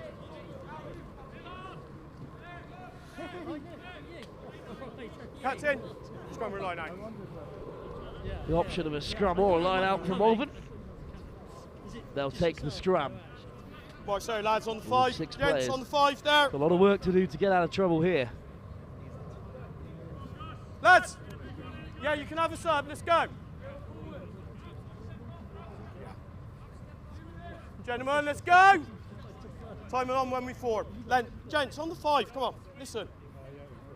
The referee keen to get things back underway. Right, all formed happy. Time's on. Crouch! 5! Newman back onto the field Set! to assist in the scrum. Yeah, lift it. Play on. Well, Morris is under some real Yeah, no, pressure it's fine. by Lovely, Derwent. lads, thank you. Good effort. Good Newman work. plays at 9 and shotted back behind their own There's gain the line. ball! Keep it up, Ball is gentlemen! formed. And KES Bath Yes. force a penalty. They tap.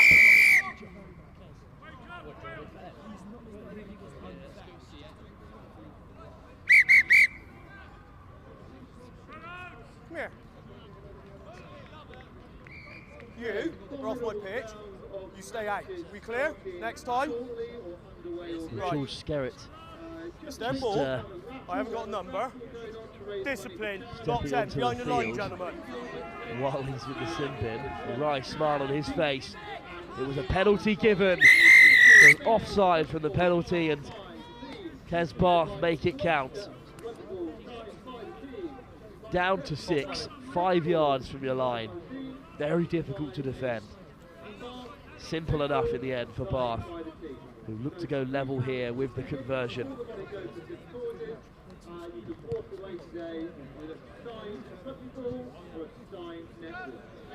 No conversion given by the referee. Hey, what's on the clock? 5 gone.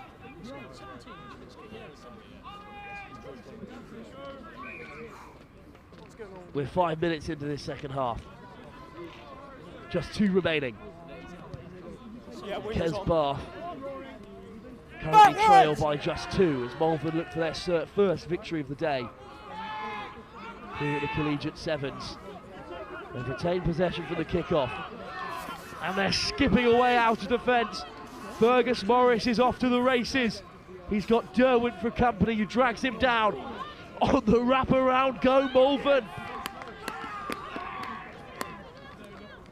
And they will score, and they will kill the game.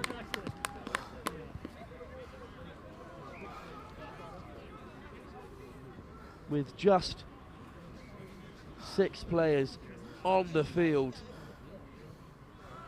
In the end, it's Ollie Hutton who was there in support Scott's of running on the Fergus bin. Morris. Hang on, 2 seconds. 6:40 gone.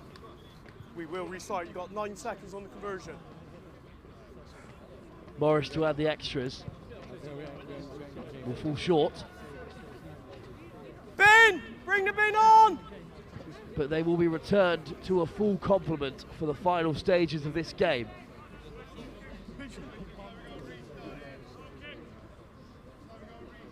Great run by Fergus Morris, and so important for Malvern today. Bin on, yeah? Let's go. Great support by Hutton on the wraparound as well.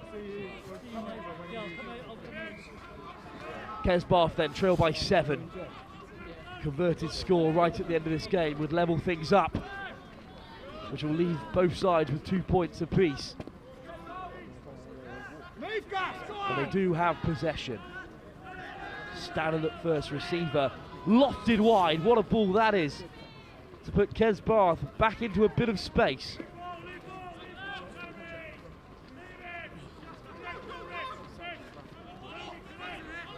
Wing to wing, and then put to the toe by Rawston, Haven't got anything, gents. and regathered as well. Penalty Roll. for not rolling away. Yes! Wait, no, over there! It's George Skerritt penalised once again. All good, KES lads. Bath then, a converted score in overtime to level things up. Maggs puts in the handoff, but is dragged down by Newman.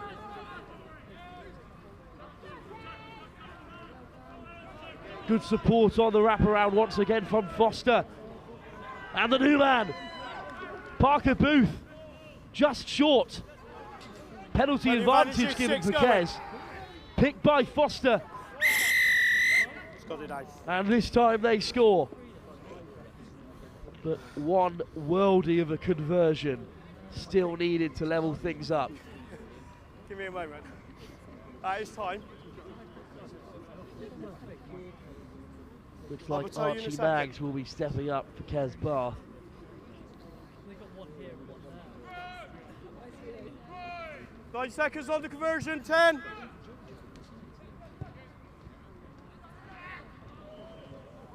And it just doesn't have the legs. So KES Bath 22, 26. Yeah. Yeah. will fall in the end to Malvern, Well, hang on, gents, let me add this out. This is tight. Well done, thank you, lads. who will lose the game by our tracker by 24. Yeah, leave it on the halfway, please. Well done, lads. 26-22 the final score then here. Malvern take the victory. Just missed that. Their lads. first of the 26 day. Malvern, 22 to you. Conversion, lads. Well, another thrilling encounter then here at the Collegiate Sevens. Malvern had just enough in the end to keep out really KES good game, Bath. lads. Really, really good game. But a thrilling encounter. Really had the referee's mark left all over it. Plenty of penalties and a yellow card as well that Malvern managed to weather. Well, there's one final group game here. Live on pitch 3. It's Taunton who take on RGS Worcester. I'm thinking just as you said. Oh my God, how are you? All right.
So RGS Worcester to kick off. And those green and white shirts playing from left to right up against the other Taunton side. Taunton School, of course, we saw King's College Taunton take a great win from Canford. And it will be Taunton School who look to start the brightest here, darting down that left-hand side. Good carry from Raymond. Short! And offloaded too, to keep the attack alive. Tackle now! Once again, they keep it alive here and they will score. James Pittman eventually crashes over.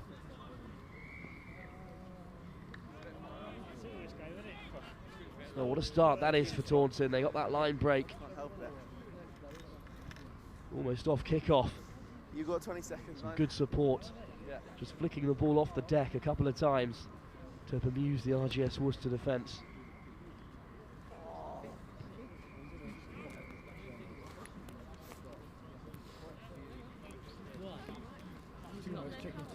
Raymond in behind. A great covering tackle. Advantage! Advantage over! And in the end, from 5 yards out in the game of 7 well, we'll flash back to the action because it looks like Taunton The School tackle could be now, in again release. here, right from kick-off. Use it! Simple hands should be enough here. Here's the try scorer once again, Pittman, who hands it off once again. A second, this time for Cox. You can. RGS go 2 tries behind.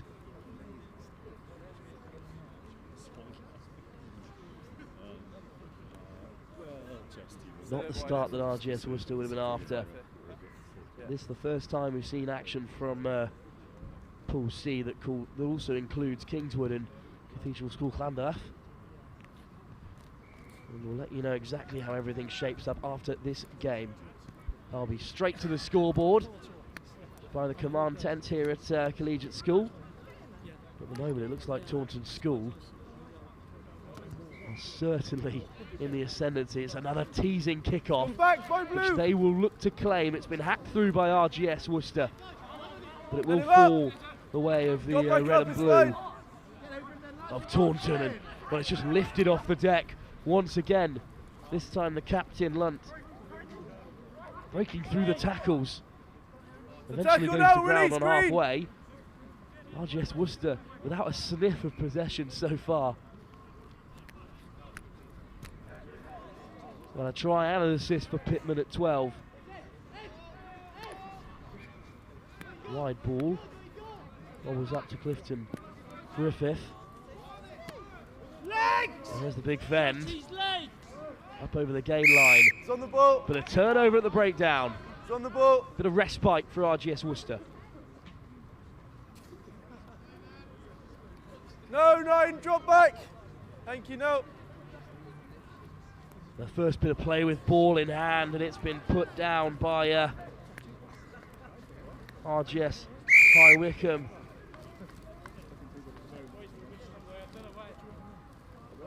RGS Worcester even. And in the blink of an eye, Taunton have scored again.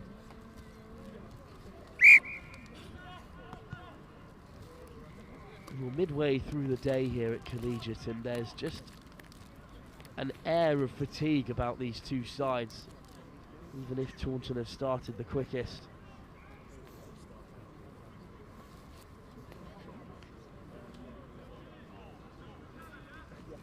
And from the drop,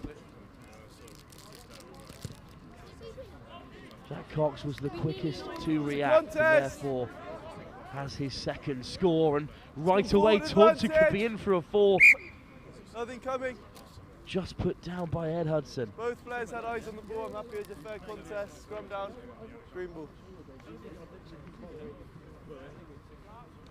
Scrum down. Well, it's certainly all going Taunton's way at the moment. They've got such a knack for recovering their own kickoffs, and RGS Worcester have a lot of work here to break out of their own half. The ball spits out unkindly from the breakdown. Offside, blue. But penalty advantage will offer a bit more respite.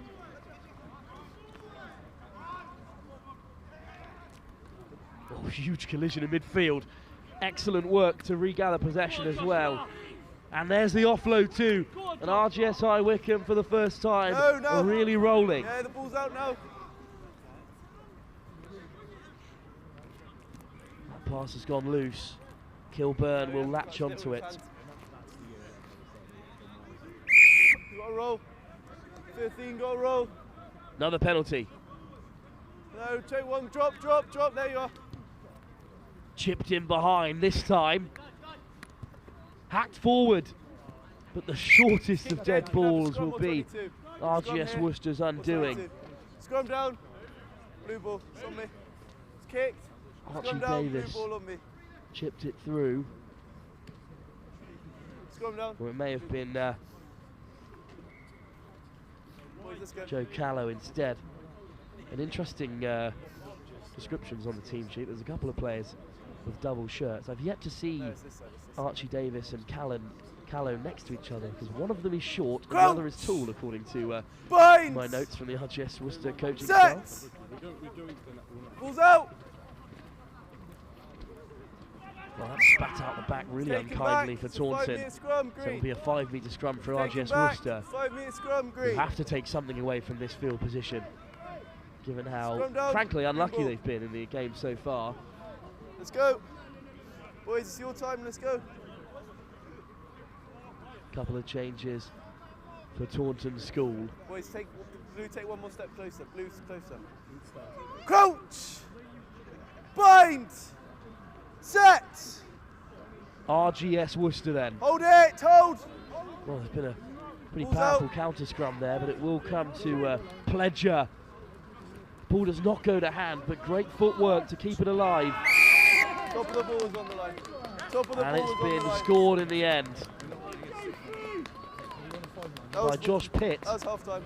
Top of the ball was on the line. So RGS Worcester will go into the break with something, 17-5. Sam Pledger will look to add the extras. It's half time now.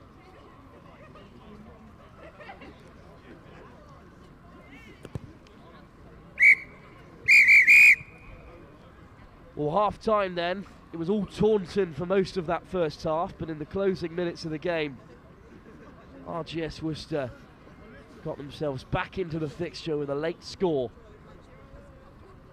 Pledger added the extras from Josh Pitts. Late finish, great footwork to evade a couple of defenders.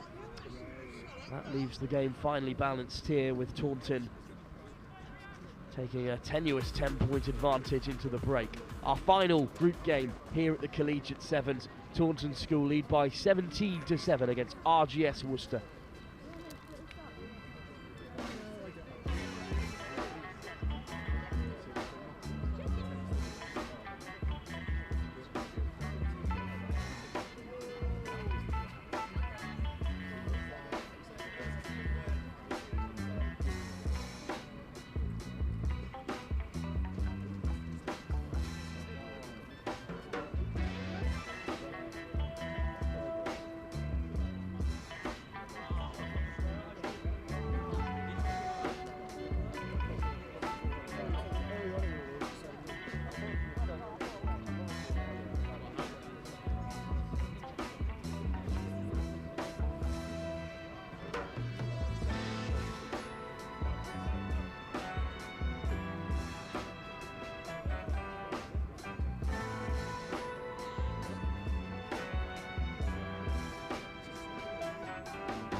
Well, Archie Davis, the tool, who could easily be a character from Beowulf, the captain onto the field, You can't tackle him in the air.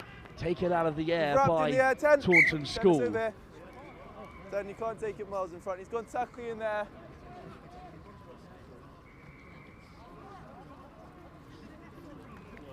And from the tap, they make good yardage in the carry. RGS Worcester Come back! looking to get back into the game and cut this 10-point deficit. Ball's out! Full pass! Over the gain line once more. There's a hand in On there the from ball. Taunton. It's the try scorer, On the ball. Jack Cox, who turns it over. There they come.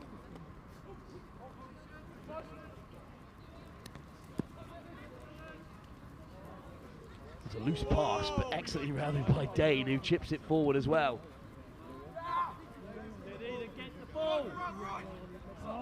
Cox hunting for another turnover, but RGS Worcester come away with it instead.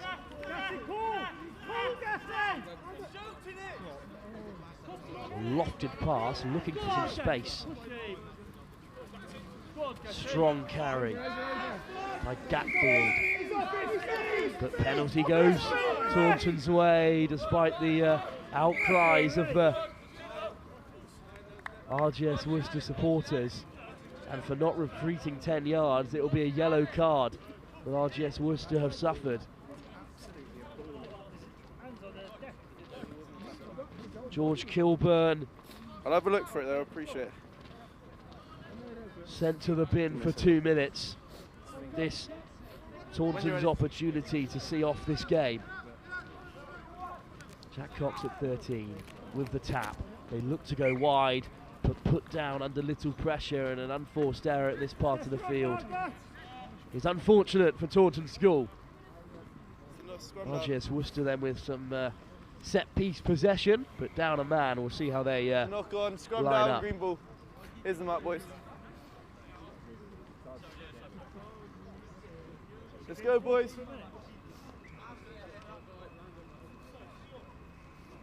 No, he's off, he's a yellow card. Take a step forward, Blue. Yeah, Blue, take a step forward. Blue. Crouch!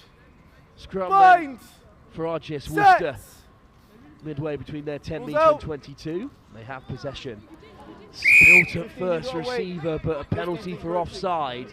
15 Bails RGS Worcester out of trouble there. You can have an And Pledger makes up for his It's off mistake Black Lee, with it's an off of excellent Black run. Lee. No knock on from RGS Worcester. Chipped through by Taunton. Back comes the captain, Archie Davis.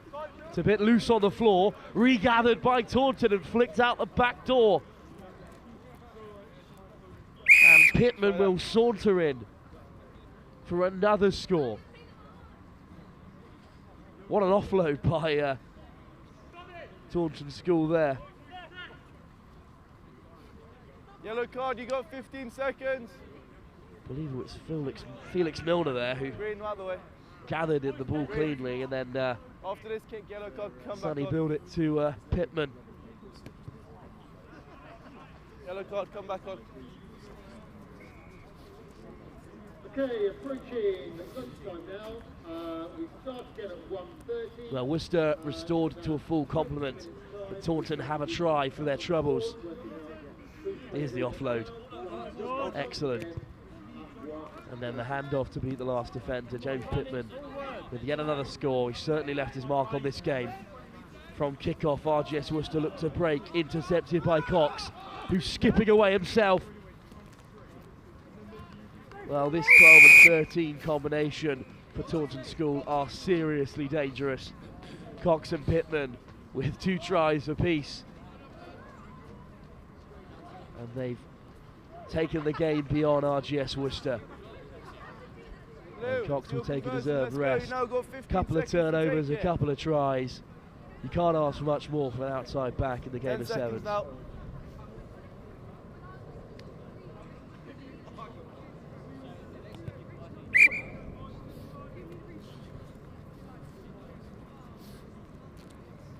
It was a good run.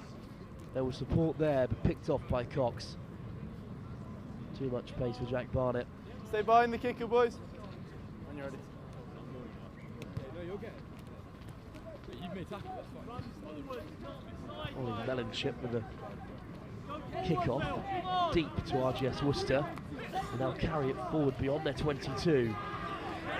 There's a big tackle coming in there from Fraser Kent. You slipped up round his neck, you slipped up round his neck. But it's gone high. So RGS Worcester still play with ball in hand. Josh Pitt, the try scorer. Or in fact, that might be the second number 4. Well, there's a attempted tackle from Taunton and a deserved score for the tenacity of Sam Pledger. Certainly RGS Worcester's key man. And in rather amusing fashion to the supporters around the ground here, he has scored. Awarded for his tenacity there. Worcester's key man. Pledger looks to add the extras to his own score and is unable to convert.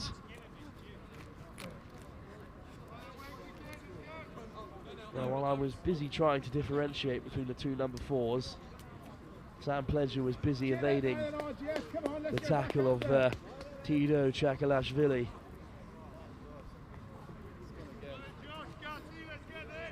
The worst live stream ever. Pledger to send this kick off in the closing stages. Taunton take the bonus point victory. It's back by Blue. Tap back by Kent, who plays 9 as well. A little bit bunched in attack. Taunton, they do find their way into the 15. But over the ball go RGS Worcester. Great turnover. And a big opportunity then for Worcester to finish the game on a real high. Much like they did at the end of the first half, they've vastly improved at the end of the second. But that knock-on will bring an end to the pool stages here at the Collegiate Sevens. A bonus point victory in the end for Taunton School. RGS Worcester with still plenty of rugby to play later in the afternoon. We await other results to see exactly what competition they will be facing off in. 4 lots of silverware up for grabs here at the Collegiate Sevens after a short break for the players, and of course us here live with Next Gen at the Collegiate Sevens. Trophy, bowl, plate and cup, all to fight for, and you'll have 3 of those 4 finals live for you here on Pitch 3 later in the afternoon. But for now, in about an hour's time, we'll have the bowl semi-final, and we'll let you know exactly who will be competing in that fixture very shortly. We'll be back very soon live here at the Collegiate Sevens.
Well, we're live for the first game of the afternoon session here at the Collegiate Sevens, and we start with a bowl semi-final between Malvern College and Downside of Bath.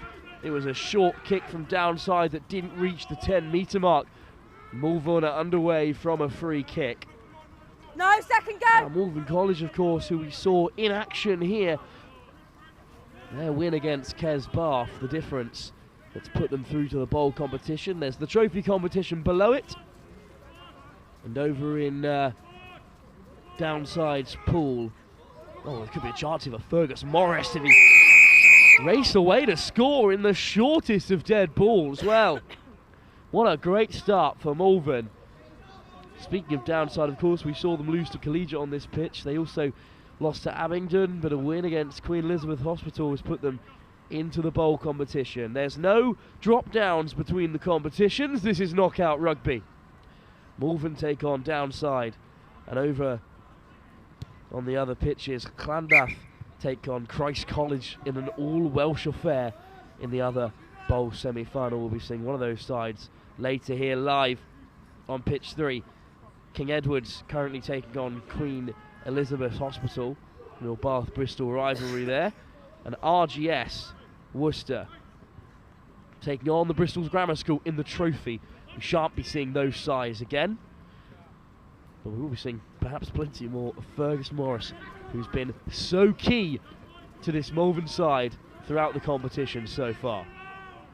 Second time on the live stream for both these teams, and it'll be Downside hoping to respond to that early concede, and they may well do so. What a lovely run this is down the left-hand side. Caught in the end. Penalty goes against Malvern. Strong carry by Johnny Rowell.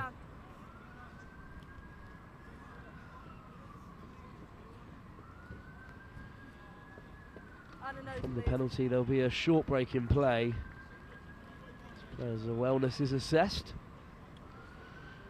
What a thrilling afternoon we have for you later on. Kingswood take on Taunton, and Dean Close take on Collegiate in the 2 cup semi-finals, one of which will be live here on pitch 3. While elsewhere, Exeter, who lost to Dean Close, who came from behind to knock them out of the cup, take on Abingdon in the plate, while Taunton School take on Canford. Canford's devastating loss to King's Taunton, putting them out of the cup competition. But Collegiate School in the cup semi-final yet again, defeated by Christ College Brecon in 2022 in that final. They've got a chance to do it this time as the weather has turned traditional here in Bristol. The wind's picked up, the rain started to fall. We'll see what kind of an impact that has as we enter the latter stages, although pitch 3 here at Collegiate is held up exceedingly well. Penalty Malvern from the 22, they'll look to break away.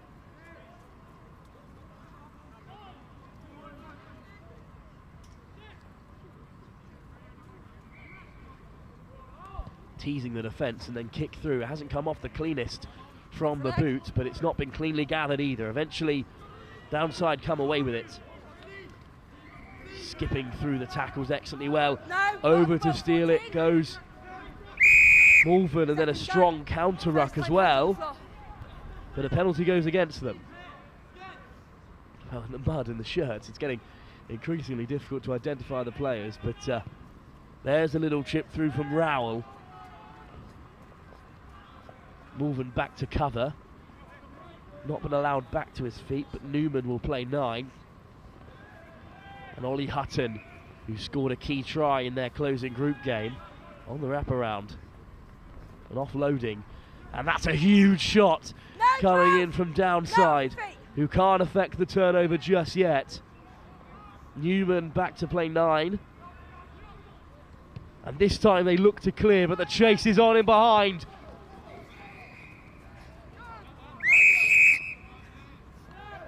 And it's going to be a penalty that goes Malvern's way. And we'll see a card as well. Downside reduced to 6. It's Johnny Rowell, who was really running the show for Downside in these early stages, illegally interfered with the on-rushing kick chase and is therefore headed to the bin for almost the remainder of this first half. We'll see what difference that can make for Malvern, who already trail by a try. Spilt in possession, but Malvern playing with penalty advantage to the dismay of George Bouguer. Tip tackle and another card. Well, all of a sudden, Downside reduced to 5, and well, didn't pay much attention to that tackle. It was off the ball, but Malvern will certainly make it count. Away goes Alfred Shute, and he'll drop down under the sticks as well.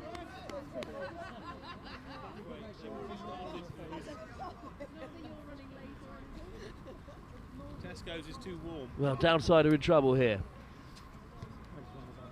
Reduced to 5 players. Devastatingly difficult. Well, the card came out following a tip tackle that was off the ball, so it wasn't even picked up here, but great pace from Fred Shute to evade that final defender. Downside have got a storm to weather. They trail by 2 tries, but they could be out of this game in the next few minutes if Malvern make the advantage count. A touch slow to get started. High kick into the backfield, finds the 22. What options does Downside have here? Lovely footwork, a half break. Backwards. Offload spilt, but only backwards. That's a tackle off the ball from Malvern. Bit of respite for Downside.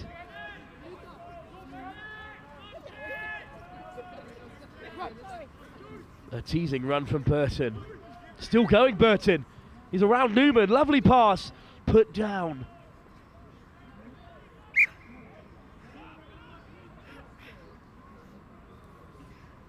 Scrum.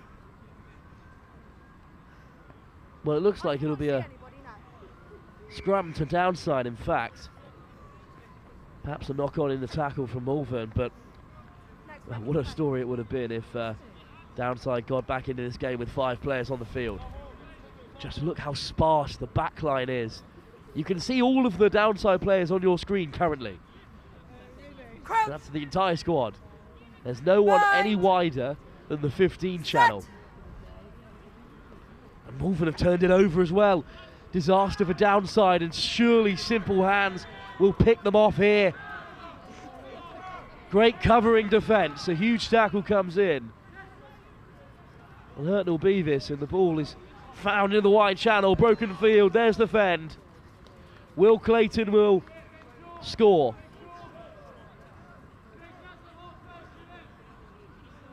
Right on half time. And all Downside can do is take a breath and reorganise themselves.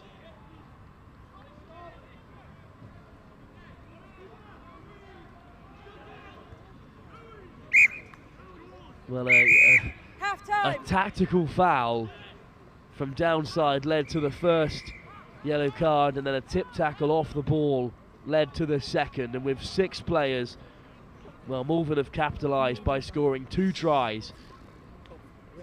Downside will be reduced, will be re-established a full complement of players after the half-time break, but they've got a lot of work to do. They trail by 21 to Malvern School.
Malvern College have 1 foot in the bowl final.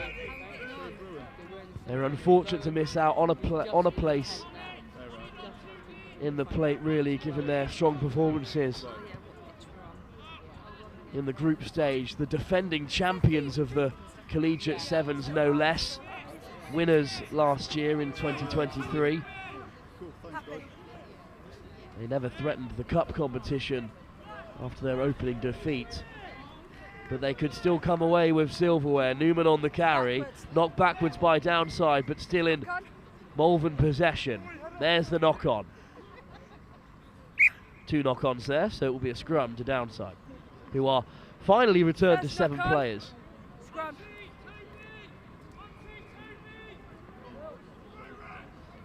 Mark's there, gentlemen. Couple of changes for Malvern College. Always to the left.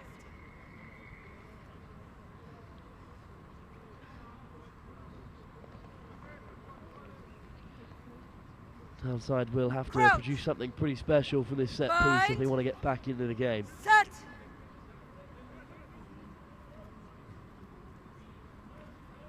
Clean ball from the scrum. Chipped through as well. Malvern on the turn. It's been spilled. A little shove off the ball there, but the referee waves play on, and suddenly Downside have possession. They've made plenty of metres. Scrum advantage over. Scrum advantage. Good carry.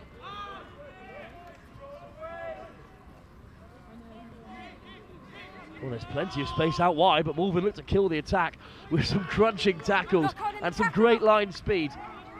Still knock-on advantage to Downside, who are looking to get on the outside, and now they have a bit of green space to run into. On the 22. No. Pick from the base. Penalty advantage, though, was in Downside's favour.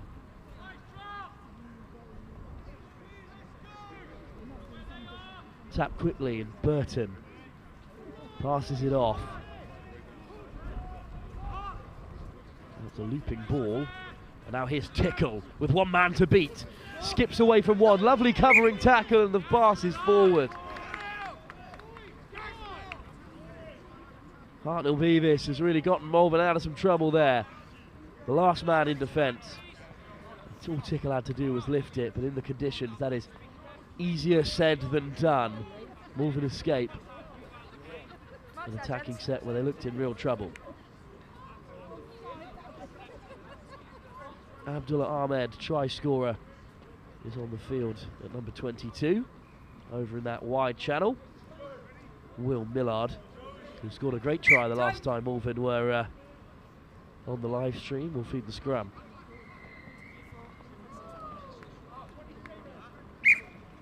Crouch. Bind. Set. Well, a bit of pressure from Downside, and chipped through by Malvern College. Safety at first for Ollie Hutton. Set piece will be for the Bath side. There for me. Have I got a defensive hooker for blue?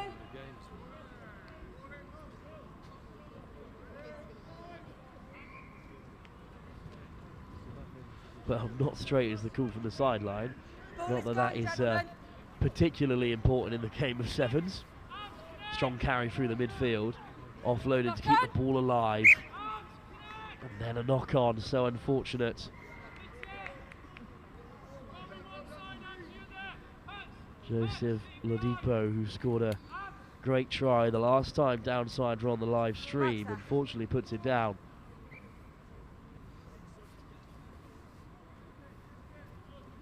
The game might just be petering out here for Downside. Bind.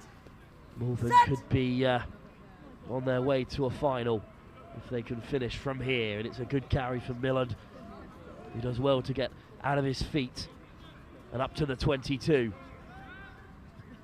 Step 12. Through the centre of the midfield, but lateral running. A little chip through, gathered by Downside. turned over at the breakdown. A huge result for Cooper Smith. And Cooper Smith taps himself, looks to take him on. A physical collision. Off your feet, no gold! On downside, not rolling away there, lucky to get away without any sort of infringement, and then a forward pass. Once again, the conditions playing a factor here. Mark Sergeant. But not the worst result for Malvern College, who still trail by 3 unanswered tries, yet to concede in this semi-final. Bind. They will take on either Llandaff or Christ College. And they will dot down in the simplest of fashions, capitalising on an unforced error. And if you keep your opposition in the red zone in the game of sevens, especially in these conditions, sometimes it's quite simple to force a mistake, and Will Richardson is the man to profit this time. Quickest to react out of the scrum. Just a miscommunication from downside. Understandable when you're trying to run it out of your 5 metre on the wraparound. Not the ball that was needed, and they've conceded a fourth. Close at Collegiate. On pitch 3, we have the other cup semi-final between Kingswood Lock on. and King's College. Spilt off the kick-off. Once again, the wet and windy conditions have finished off this game once and for all. Malvern College a commanding victory by 4 unanswered tries, 28-0. They go storming into the bowl final, which will be live here on pitch 3, right after the cup semi-final. Dean Close take on the host Collegiate, but on pitch 3, Kingswood take on Kings Taunton. That's up next, live here with Next Gen at the Collegiate Sevens.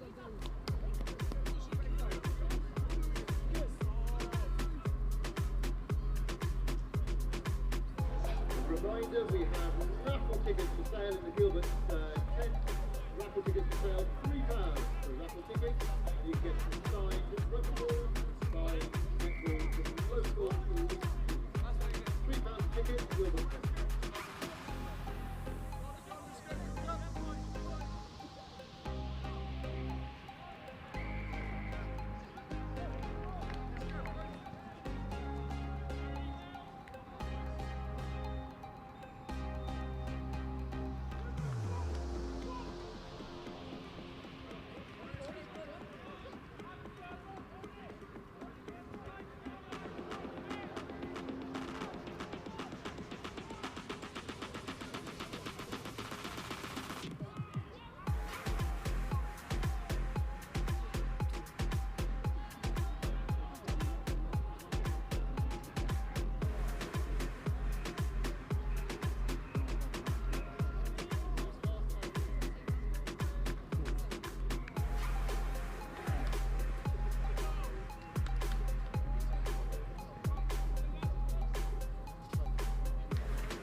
Well, we're back then for some cup semi-final rugby between King's College Taunton, who are in their reverse strip, wearing the white shirt and white shorts, up against Kingswood of Bath.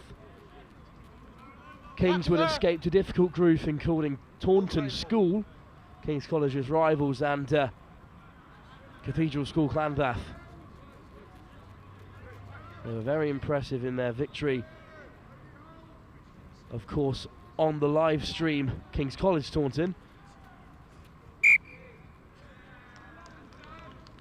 In one of our earlier games of the day, when they took on Canford and beat them, and they knocked Canford out of the cup competition in that game. That's how they've earned their place here, but Kingswood look to have started the brightest by forcing an error early on in this game. Bind! Set! Llandaff with the feed. And they attack through the centre with some direct running. Great pace put onto the ball by Ollie Day. Short! Picked quickly from the base, dragged down just short once again. Little show and go. And Basti Llandaff has the first try. And Kingswood are ahead.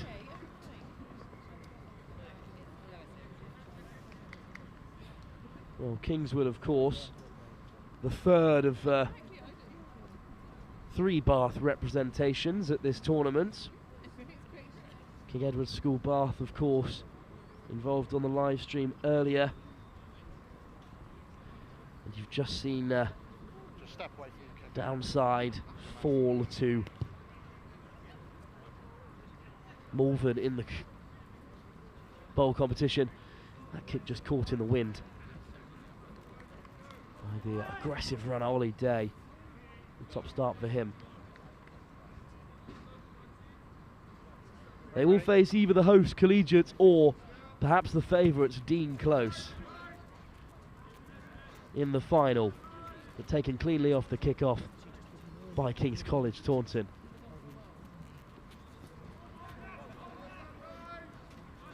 Well, taken hard to the line. Offloaded into the backfield. And they've got a bit of space to move. Still inside their 22. Here's Gianni who knocks it on. 2 knock-ons. 2 knock-ons. So by White. Scrum, red. King's College Taunton escape for now. But a perfect set-piece opportunity for Kingswood. They've already executed a score from a harder position than this. They could stretch out an early lead. Bind! Set! The try scorer, Llandaff, to feed this scrum. It's stable ball. Good pressure. Tackle there! From King's He's College released, Taunton. And a turnover has been enacted as well. They shoot down the left-hand side. Over the ball goes Kingswood, and they've returned the favour. Leave it, White. Counter ruck. The referee said leave it. White, you're off your feet. So Llandaff will tap and play quickly. Contact. Tackle! For Kingswood. Good rucking there to keep the ball alive. Belmont plays 9 this time. Wake hands it off once more to Day, who puts in the fend and drives to the line. Ollie Day scores, having set up the first. The barnstorming run down the left-hand side, this time down the right. Puts in the fend and looks like he'll have to leave the field after he takes this conversion, but he's added some real value to his team and to Kingswood's attack.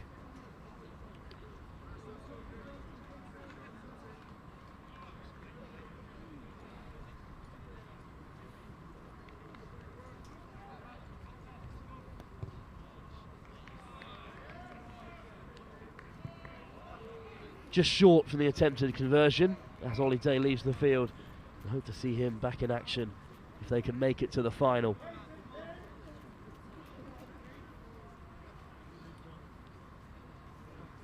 When you're ready, gents.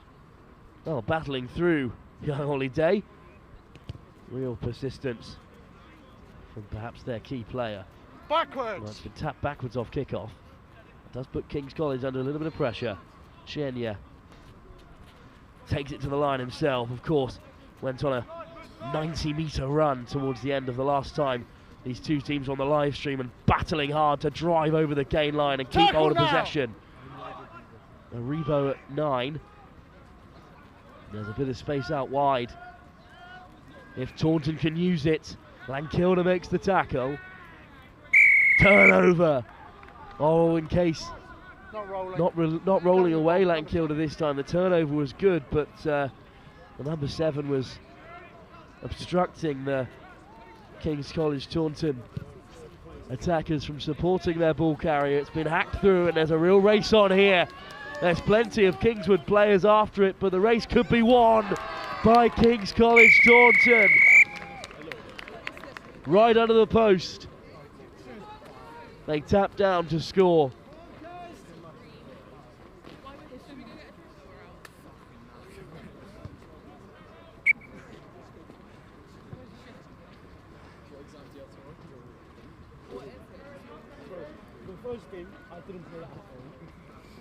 Well, there wasn't too much on. Test your luck in these conditions. The ball sat up really nicely, hacked through under the arms of Oscar Belmont and tapped down to score. Well, that's an excellent kickoff as well. It's gone 10 yards. Rebo up to contest, and King's College Taunton are about to go charging through, but knocked on. So we'll have a scrum set towards the end of this first half, with Kingswood Bath in possession. Crouch! Bind! Set! Another scrum set for Llandaff to feed. Too much pressure this time from King's College Taunton. An offside call. And they'll tap and play quickly. Teasing footwork and frees up the ball. Backwards. That was a really difficult ball to control, but Kingswood still in possession. Fired at Llandaff, does well to hold on to it. On the wraparound this time goes Wake. Archie Wake with a real race to the line. He will go all the way. Right under the post, Archie Wake has Kingswood's third. And right on half-time, that'll put him in a really commanding position. That'll be half, gents. Jasper Nejad looking to convert.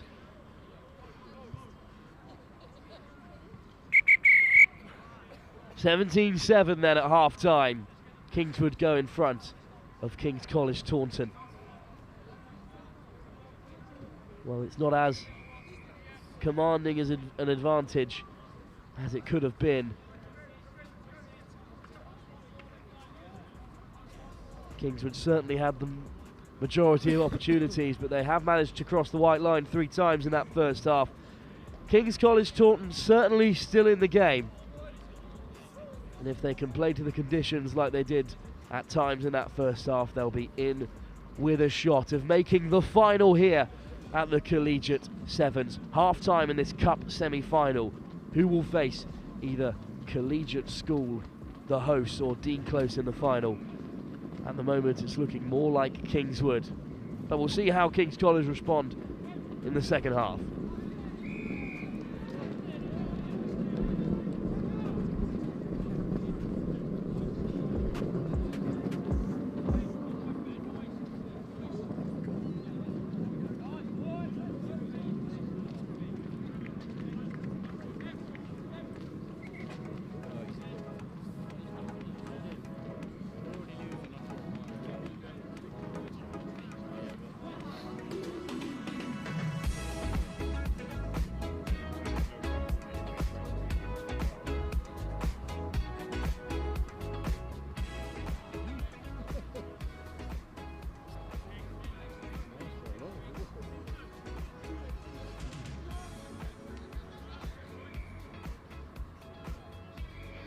Well, Kingswood Bath might be on their way to the final, but what a season they've had in the 15 circuit. Only 1 loss the entire season, and that unfortunately came in the National Cup to Haberdashers Monmouth, but huge wins over the likes of Malvern College, Blundell School, as well as dominating Bristol and Bath teams alike. And in this competition, of course, still undefeated as well. This is a serious crop of players that Kingswood have on their hands.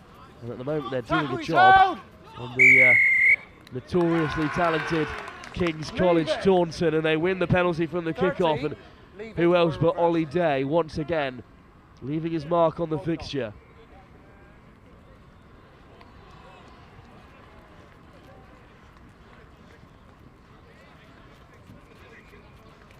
Haven't made him any metres from this tap penalty, driven back by this press defence, but they've carved out a little bit of space.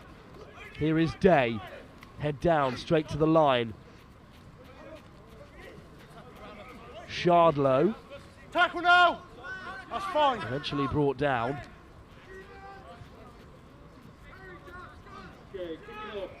Carrying down his Jasper Nejad, gets the offload away. Huge tackle comes in from Aribo. Now leave it white. But it's still in Kingswood possession, driving to the line. What a finish. What a finish by the captain, Jacob Barton. Such tenacity from the skipper. And all of a sudden, Kingswood in a really commanding position, with Nejad looking to add the extras.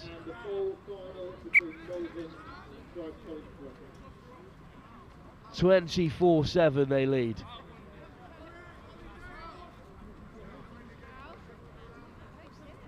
Time's off, Jen. Good carry from Nejad, and then quick thinking by the captain. Just drives over the line. Well, Dean Clove certainly the most fancied of the two sides in the other semi-final today. We'll let you know how they get on against the hosts in due course. Nejad with a deep conversion. Oh, it's been spilt, but only backwards. Little nervy from King College Taunton, and they've got a lot of work to do. It's a strong carry into contact. Tackle! Release him!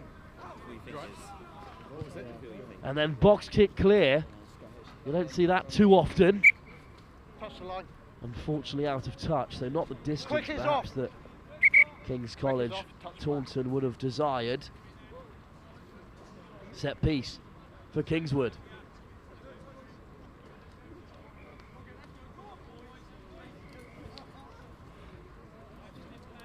Backside, gents. Turn 2, please. Come on, King. Fine.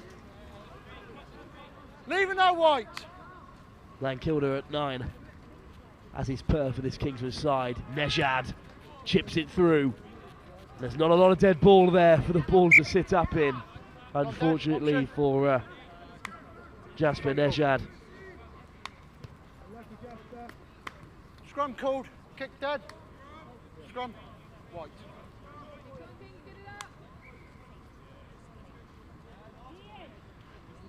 Chosen the scrum, Through and dead and the by first red. to set King's College Taunton.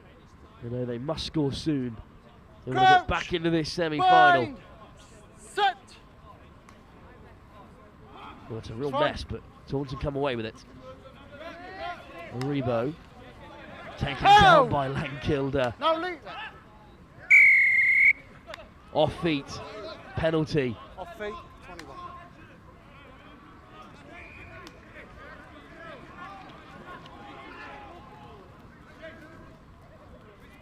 King's College Taunton up to the halfway, looking to free the hands. Come back by Flat. red, that's fine. Great clear out at the breakdown as well. Could be on in this wide channel if they can find a pass, breaking through the first tackle. Great cover by Shardlow, and Aribo skips away from one. Modira Aribo touches down to keep King's College Taunton in the contest.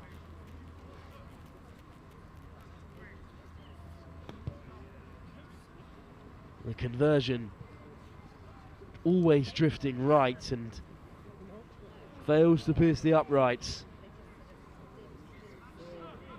So it's unfortunately still a 2-score game for King's College Taunton. Nervous times for Kingswood, who should have put this game to bed. King's College Taunton back in the fight. How quickly things can change. But it's taken excellently well off the kickoff. Almost through. Looking to go back down that short side. So don't go that high. Clearly is the message there. Bumped off in contact. Nejad cuts back on the inside. High tackle is the call, but Nejad keeps driving forward. Great offload off the deck. Clean interception from King's College Taunton, but penalty goes the way of Kingswood. Time's off. Quick final on pitch 2, bowl final on pitch 3. Starting 5 minutes time, please, at 2:10. Time's on, swinging on.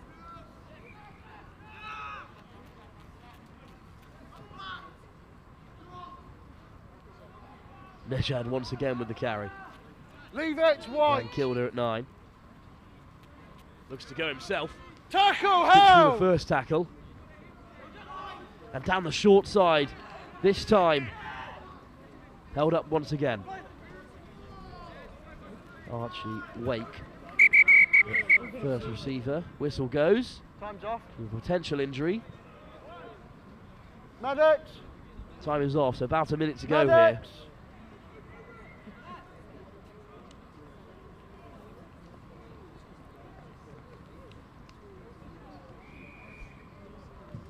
Must say it is bitterly cold here at Collegiate School in Stapleton. Will be your scrum back there. Just, yeah, Well, the back. rain has stopped for the moment. The wind is still picking up. The conditions certainly playable, even if they have left a bit of a mark on some of the games so far.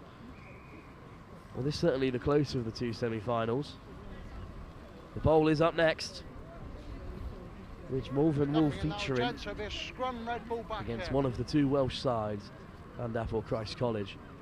There's scrum, red ball.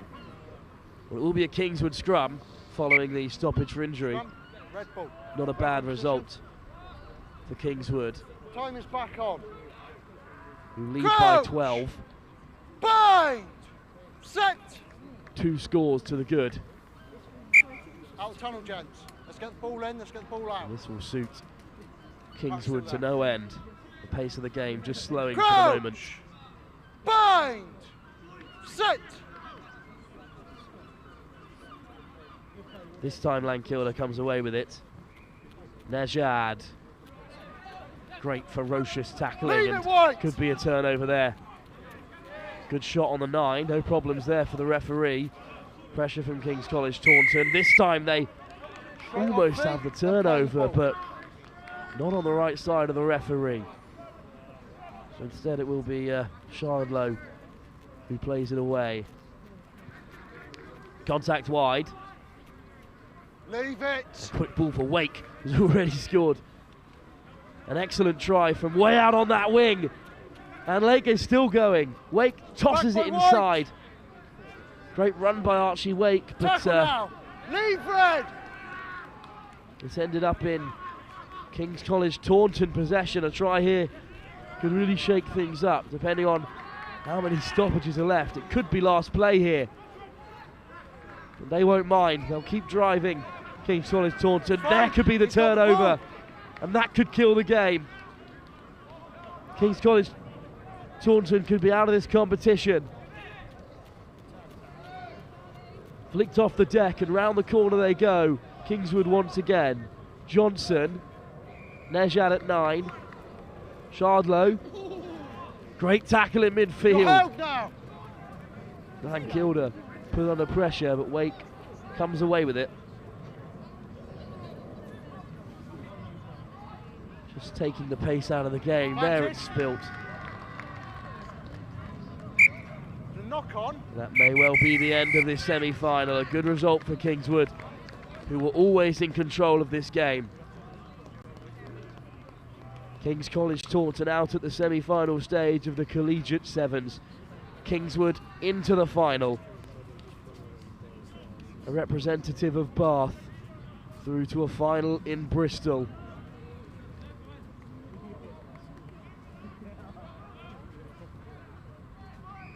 There hasn't been a Bath winner of this competition since at least 2013. We'll see who they face in the final between Dean Close, always impressive on the 7 circuit, or the host Collegiate. But the bowl final is up next, where Malvern, who impressively dispatched downside from Bath, will be taking on one of two Welsh representatives of Llandaff or Christ College. That's the next game, live here on pitch 3 from Collegiate 7's. It is final time with the bowl, then the plate, then the cup.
Well, it's our first of 3 finals live here from Stapleton in North East Bristol at the Collegiate 7's.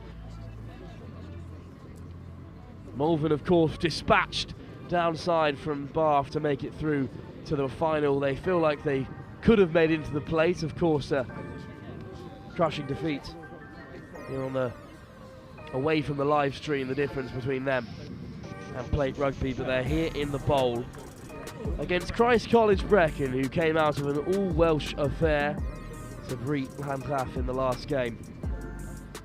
Christ College Brecon, winners of this competition in 2022, taking on the winners from 2023. Certainly some changes in the world of schoolboy rugby. If anything, it speaks to the quality of the competition that both these sides couldn't finish higher than the bowl. But one of them will be taking silverware away. The trophy final, of which I'm afraid we have seen nothing of today, will be between King Edward's of Bath and either RGS Worcester or Bristol Grammar School.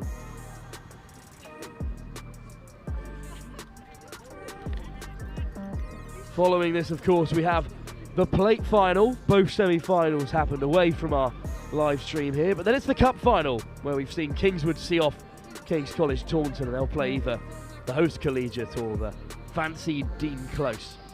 Yet to feature on our live stream today, but a seriously successful 7's outfit. But live here and now, it's Malvern College who take on Christ College Brecon. Just waiting upon our match referees, and then we'll be underway.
Our match referees are in position.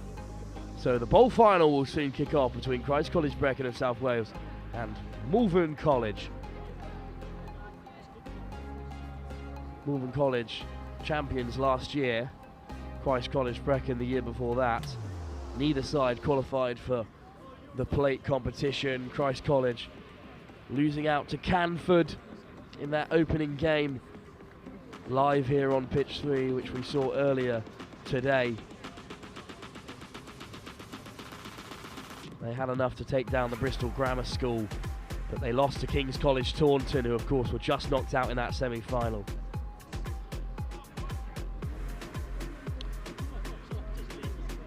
While Malvern College took a different route to the final, of course, we saw them take down KES Bath.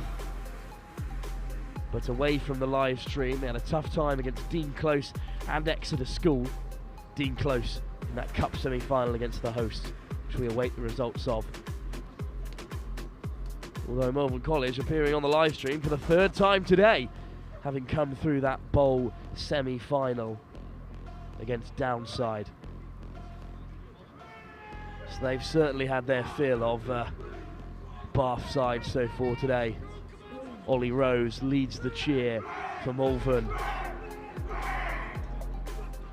And Malvern as well. Both sides pumped up for silverware on the line.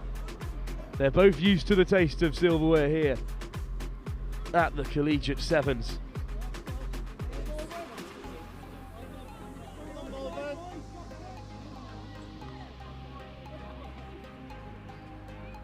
Malvern to kick us off, going from right to left in their dark blue and green. Christ College in their familiar green and gold. Malvern perhaps the slight favourites in this competition. They did progress out of a slightly harder group, but Ollie Rose is charging up the centre for Christ College Brecon to begin this bowl final. More tentative stuff from Ollie Jones, looking to assess his options, handing it off to an impressive and sizable Welsh runner. Well, there's numbers on this left-hand side if they can use them. Once again, Rose making serious yardage on the carry. Great offload, Malvern scrambling. No, 14. Dan Palin over in support. AJ Morris at fly half, hands it off once more. There's the switch. Behind the line they go. Nick House evades Newman and touches down. Textbook 7s from Christ College Brecon, more what we're used to seeing of them really. They gave Canford a good game, but it's an impressive Canford side. And we might well see in the plate final up next if they could come through against Taunton. That's a tough game for them. Exeter and Abingdon, the other plate semi-final, some serious standards. Some big names in the plate of this competition.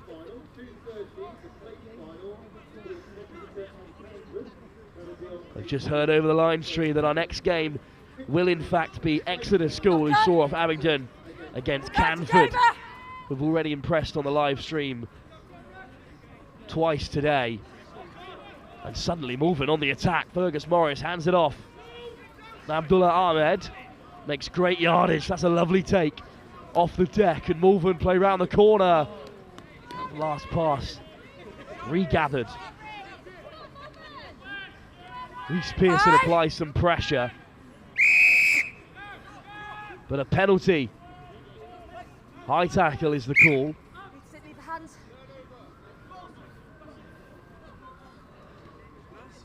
Well, the tap penalty didn't leave the hands. The referee's willing to let one of those go. And into two Christ College Brecon defenders fly Malvern, and in comes Ahmed to play 9. Good counter ruck. Penalty goes the other way. They could see a card here. Well, that is unfortunate.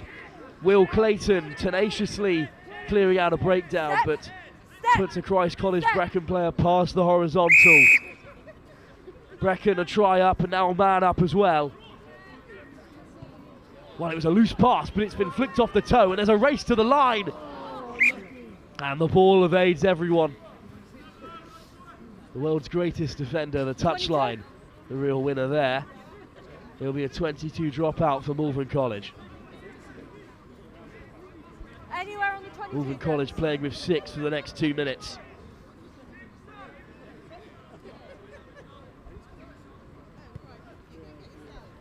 That's a deep clearance up to the halfway.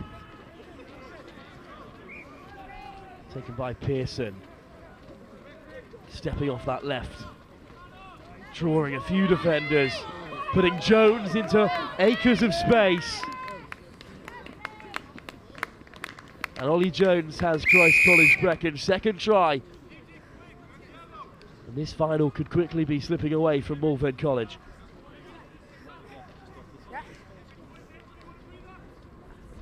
Well, not the first time Malvern have been on the wrong side of the referee. They've lost a few players to yellow cards. Another victim of the whistle. Christ College Brecon have capitalised, and it's a really clever kick-off as well. And Reece Pearson has reclaimed possession. No, 20! Strong counter-ruck, but the penalty advantage goes Christ College Brecon's way. Desperate for support, lovely hands. Surely it's a run-in for the line. If they can spread it wide once more, but the ball just evades any Christ College players. Ahmed trying to get something going with the attack, and in the end it's been given as a forward pass. Well, Christ College Brecon almost threw that away. In the end they're back with a scrum.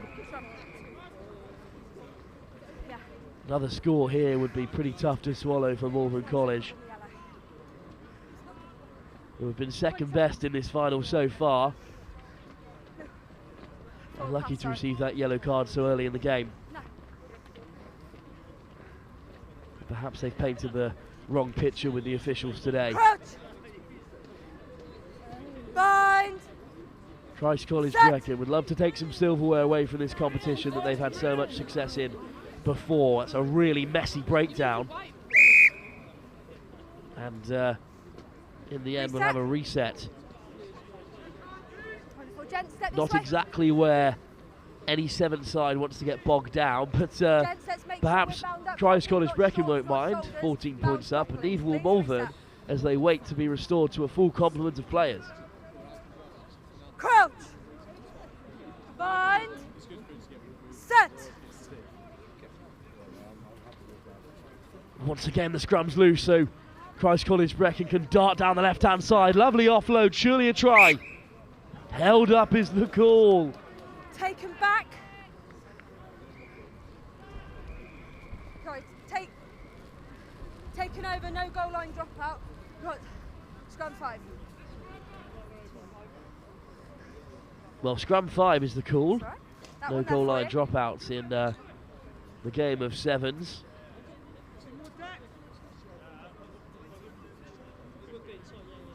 Nick House denied his second try. Bind. And Will Clayton back onto the field to feed this scrum. There's the clearance kick, and it becomes a foot race that Malvern will win at first time of gathering. Hack through for a third time. Great pick-up.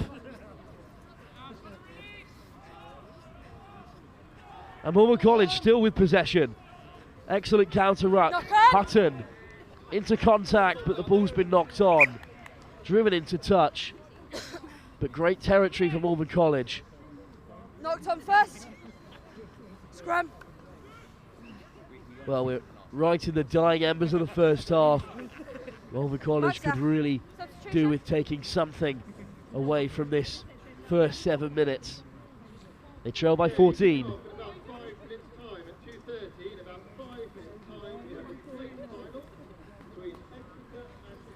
Time on. Crouch. Bind.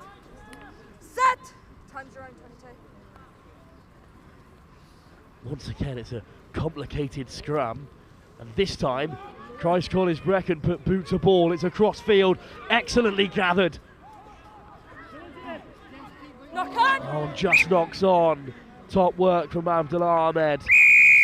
Just did enough to quell the Christ College Brecon attack. Wrote on the stroke of half-time, both sides could have been in with a shout for a try, but instead things stayed the same as they were in the early stage of the first half.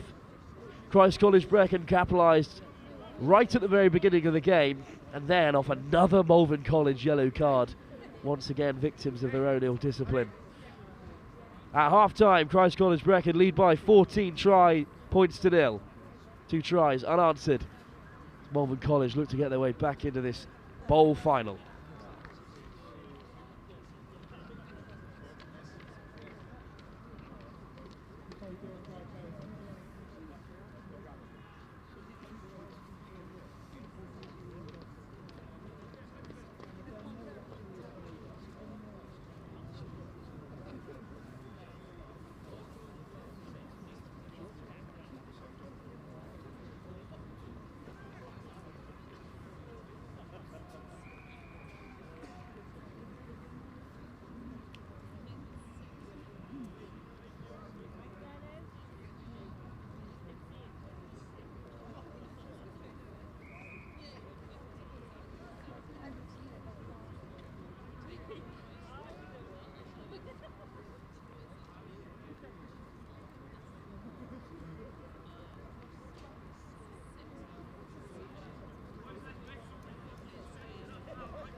Well, the wind has picked up another notch here. It's swirling in Christ College Brecon's favour as they lead by 14, and they've regathered off kick-off as well. Perfect start for the Welsh side. And all of a sudden, Hindmarsh is in behind. Great covering tackle to dislodge the ball. Hold. Captain. Knocked on into touch. Option. Line out. It will be a line out, knocked on into touch. And a line out chosen, given how time is off. Right insecure they've been so far this afternoon, although it looked like Malvern had the shove on. Do you want to take 2? Yeah?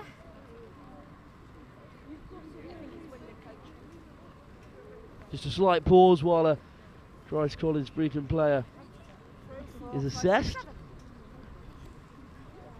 With the changes made, we'll get underway. Looks like Ollie Morgan on to defend this scrum, Crouch! As it's in Malvern's favour, right outside the 22. Set!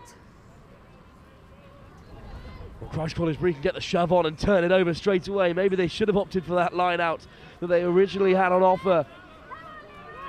And right to the width they go. Howells around 1. Gets the offload away. Penalty goes against Malvern, and there could be another card here. This time it's... I can't see who's left the field for Malvern, but a card was shown. They've lost another. They're back down to 6, a slap down this time, stopping a certain try. And through the centre they go, lovely hands. Soft hands from James Thomas.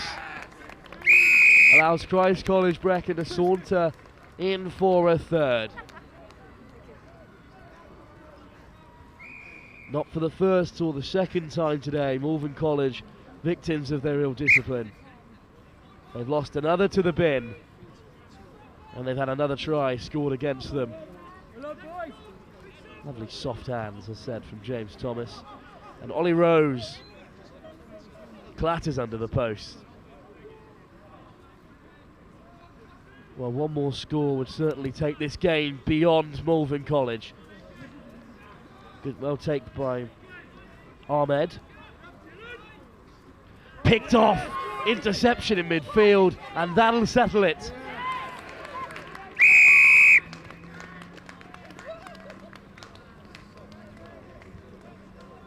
When it rains, it pours sometimes in the game of sevens, when the momentum isn't going your way.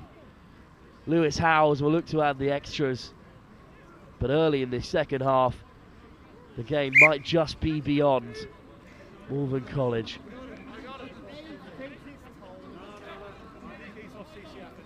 Fine kick-off, well taken, and nothing inherently wrong with Ollie Hutton's pass. It's just well read.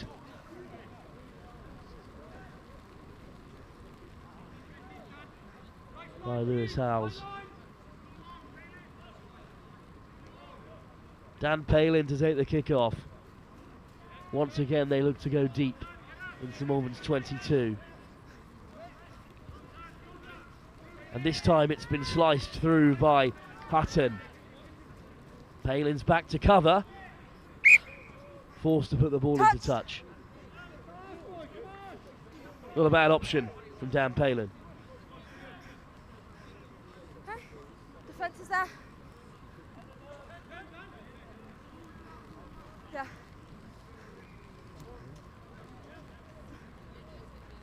Gentlemen, are you 10?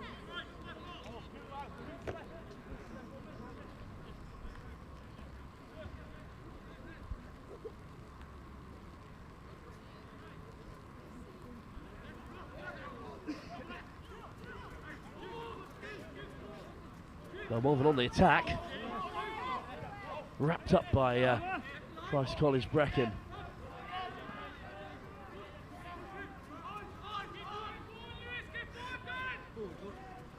Another strong carry. Now darting down the inside. This time Cooper Smith. Hughes looks to play 9, or in fact it's Will Millard, but knock on is the call.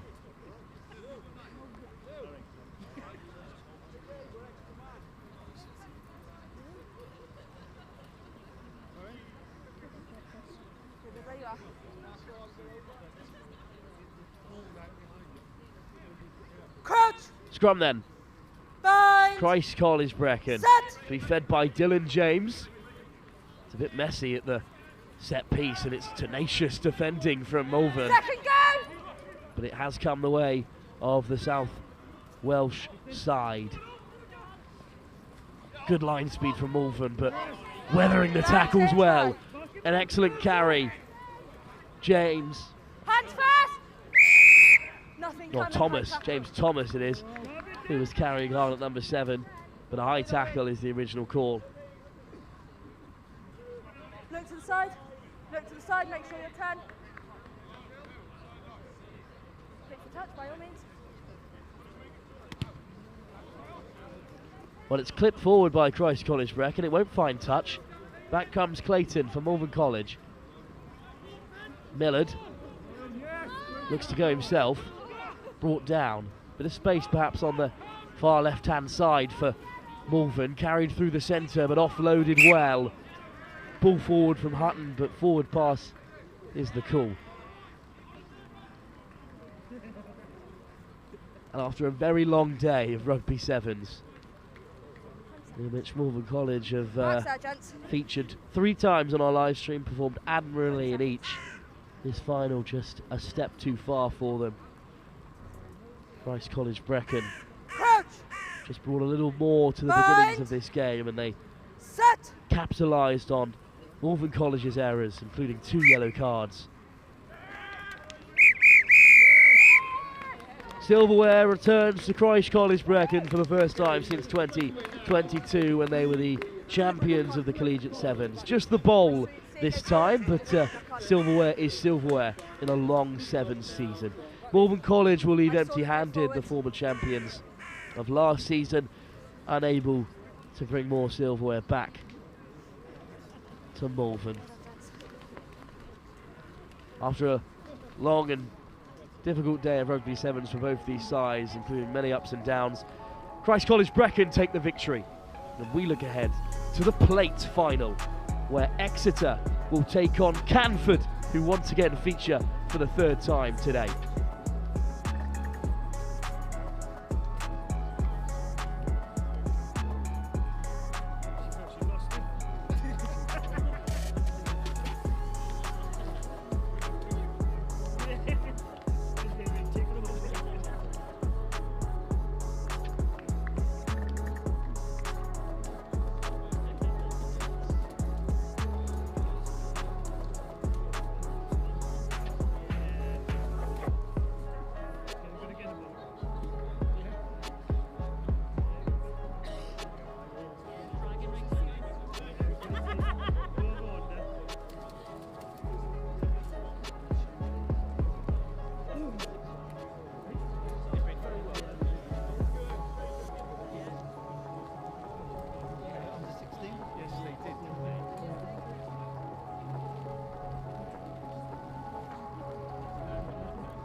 Our penultimate game here, live on pitch 3 at the Collegiate Sevens. Exeter School taking on Canford.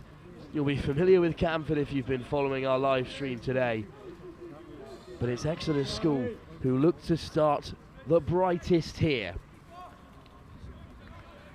Lovely line speed, however, from the captain Thompson, or in fact it's Jasper Bowley with that excellent tackle to drive them back. But Exeter School look to chip it in behind. Taken by Okabanjo. Over the ball go Exeter School. Looking for the turnover, but the penalty goes against them. Well, this plate final, a real contest, of course. Canford denied a place in the cup by King's College Taunton at the very last in that game that was live here. Accidental crossing, however, will turn the ball over, and Exeter School will come away with it. They themselves only denied a place in that cup by the very talented Dean Close School, who faced the hosts in that cup semi-final. Two sides who are at the plate final deserve to be here, given, frankly, very difficult groups at the early stage of this competition. But they've made it to a prestigious collegiate plate, carried forward by Joe Fordham. The referee's in the way. So it will be another Exeter School scrum. Mixed season for Exeter. Although they did beat King's College Taunton in the 15 season by 31 points to 12. So perhaps a sign to come that they might have the edge on this Canford side, who were taken down by King's College Taunton earlier today. But now quickly things can change in the game of sevens. Back down the short side go Exeter School. There might be a hand in there from Jasper Bowley, but waving play on, stepping through the contact. Excellent run, affects the offload. Once again, spits on the deck. No knock on, says the referee, and now Canford hack it away. Regathered. 11, you're off feet and wrong side. But Okabanjo hits the deck to regather, illegally so. So wide they come through Turley. Turley's got a man over.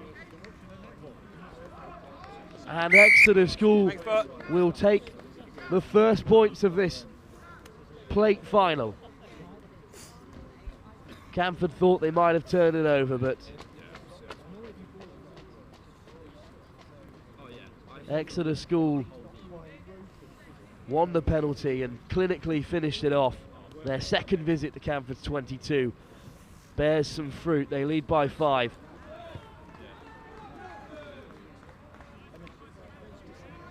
We know how much Canford have yet to offer, however. So Exeter School must be wary of that. It's a top of the work from Charlie Turley.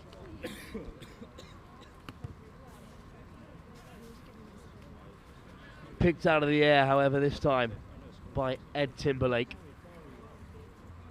Here's the captain, Janaway, into Okabanjo. Janaway searching for an offload, but Okabanjo's back to his feet.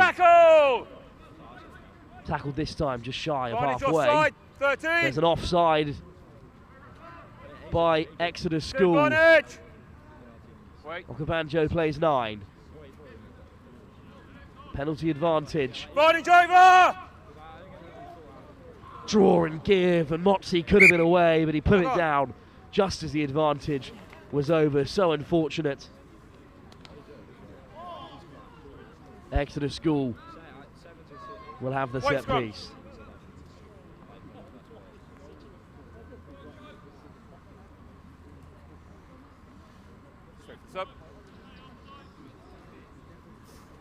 Coach! Point! Set! Well, it's a messy scrum. Canford have turned it over, and now Canford in possession in midfield. Lovely weighted ball for Bowley, and Tele Okabanjo in behind, and there's only going to be one winner in this race. Well, even after a long day of sevens. Okabanjo still had the legs to beat the on-rushing defender. And Canford a level.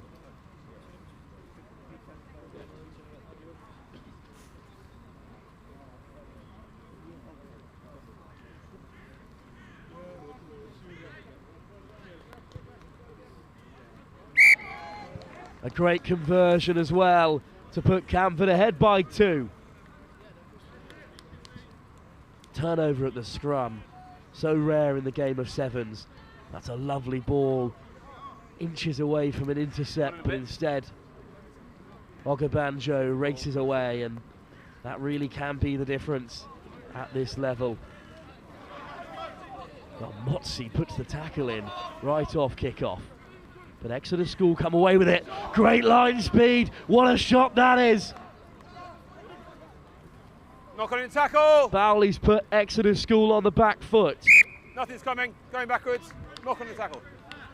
And that's an unfortunate call for Jasper Bowley, who saw a yellow card in Canford's earlier defeat to King's College Taunton, but well, he's making up for it and some there. Here we come. Canford School ahead by 2. Great. As Exeter pinned back into their 22. They saw off Abingdon in the semi-final. Who were knocked out themselves from the cup competition by the host. Little show and go to find a bit of space out wide. Great covering tackle, but the momentum with Exeter. They look to go wide. Here's Vosper. Charlie Turley brought down by Motzi, but lifts it to Vosper. Motzi back to his feet. Over the ball. Holding on. And penalty Canford. Yankski Motzi, what can't he do? Mark. A huge intervention for Canford. There's always time for line out if you that's what you're asking. And we're right on half time. Canford inside their own half will call an end to the first 7 minutes of action here in the plate final. The rain turned back on again, and the game could not be closer between Exeter School and Canford.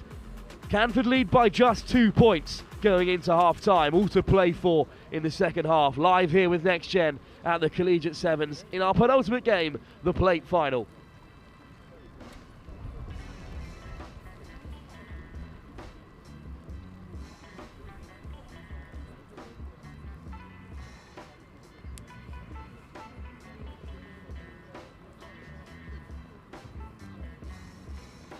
Currently half-time in the plate final between Exeter and Canford, starting in about 8 minutes, 9 minutes, once this match is concluded in the cup final, with Kingswood and Kingswood.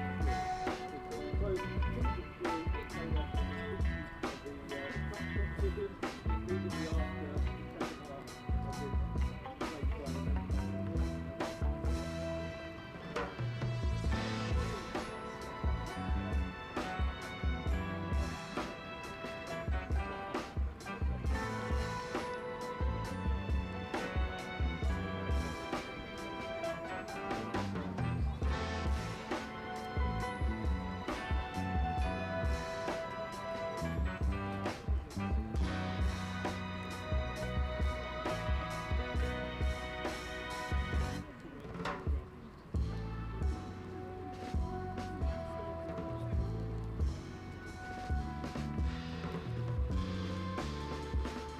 Well, Canford, who have become something of home favourites here on Next Gen, their third appearance on the live stream.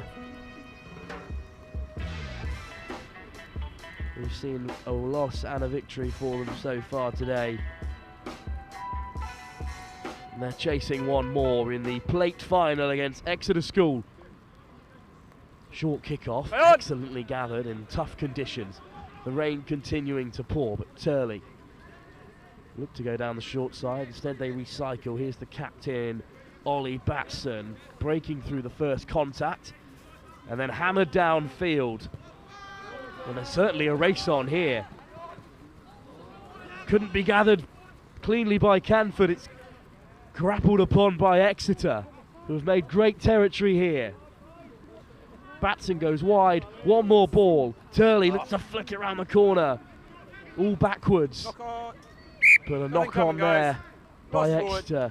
Good territory for Exeter School. Nervy moments for Canford, who lead by just 2. For you guys. Come a little left. Blue scrum, knocked on.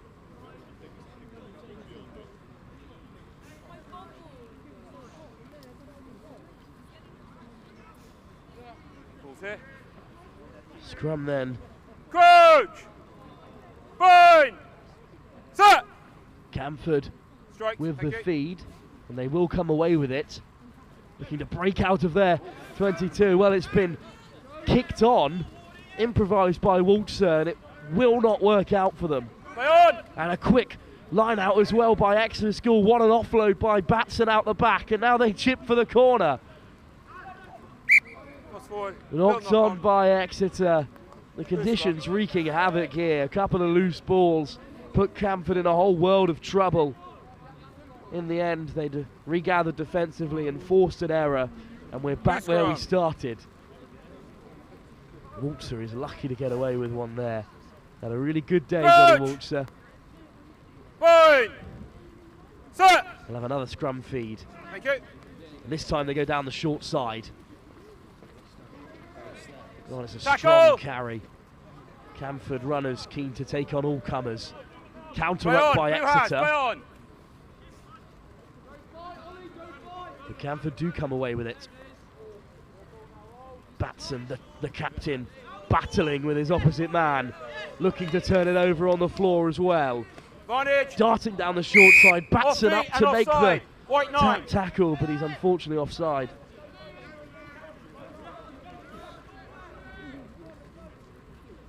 Canford ship it all the way wide. Turley makes the tackle. Tackle! On Yangtze Motsi. He's off the ball, leave it now.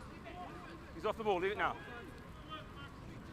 Well, Exeter just driving straight through the breakdown, but not legally so.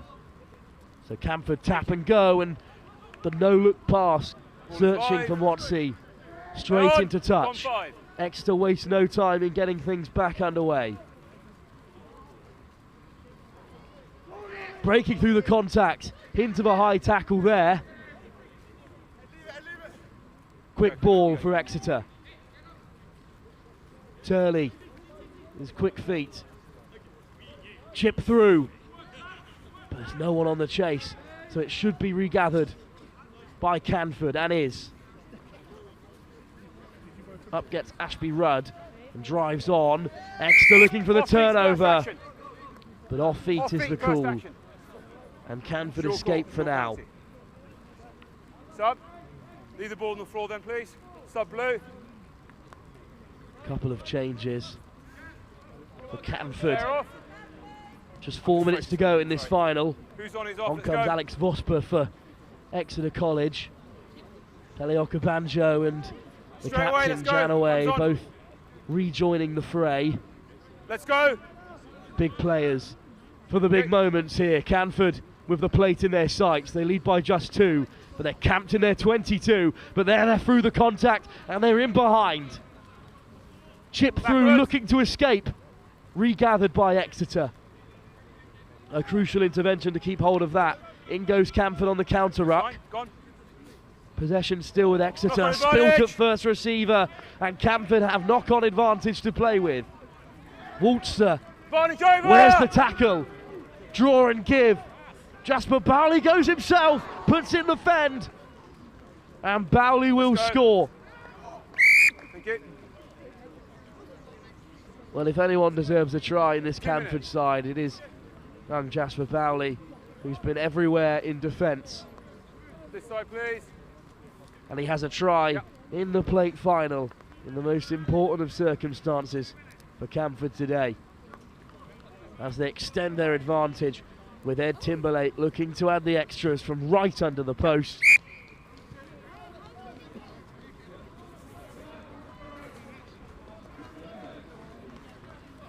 Well, it's so unlucky. Turley, of all people, spills it at first receiver, one of the most talented players on field today. Just goes to show that Sevens is not a predictable game, especially not in weather such as this. Timberlake with the kick-off.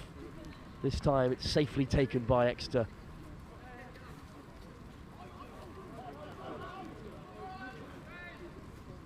Looking to bring a bit of quality into the attack, and they have found a way in behind. There's a sweeper in place. Timberlake makes the tackle. Janaway looking to turn it over at the breakdown. Hold on! And Janaway does get the turnover, a captain's intervention from Sam Janaway.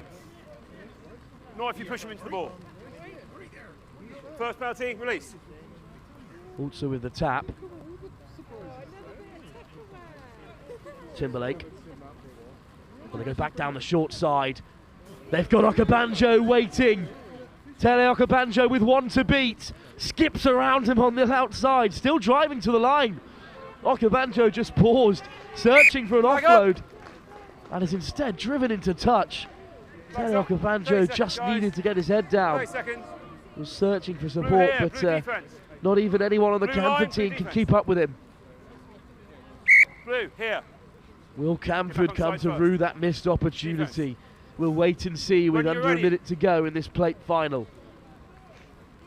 Same or less, match, same or less. 2 in the line-up, Blue. Exeter trail by 9. So they've got to score quickly. Well, they've gone long, but it's been regathered in the end. Thank you, gone now. Quick ball for Exeter, looking to take on Bowley, puts in a huge tackle. Timberlake on the follow-up. Another tackle, this time from Rickson. Let go! That's fine, ball here. Canford defence holding strong for the moment. Thank you. You alright? You go. Little show and go, but once again dragged down on the 5 metre. Exeter can't escape. Back on side, thank you. Waltzer. 10, roll. Well, good tackle from Waltzer, but didn't roll away. The game might be over here for Exeter, but they could cut the deficit. Quick hands into the wide channel. You're offside. Side entry at Ruck. Side entry from Timberlake. The penalties keep coming for Exeter College.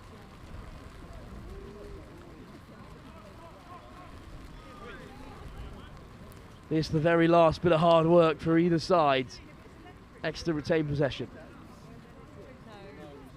You go. Go. Oh, a little show and go, and they could be in behind.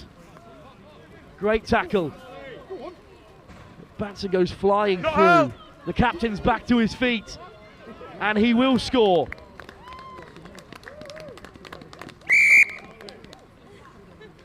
Time.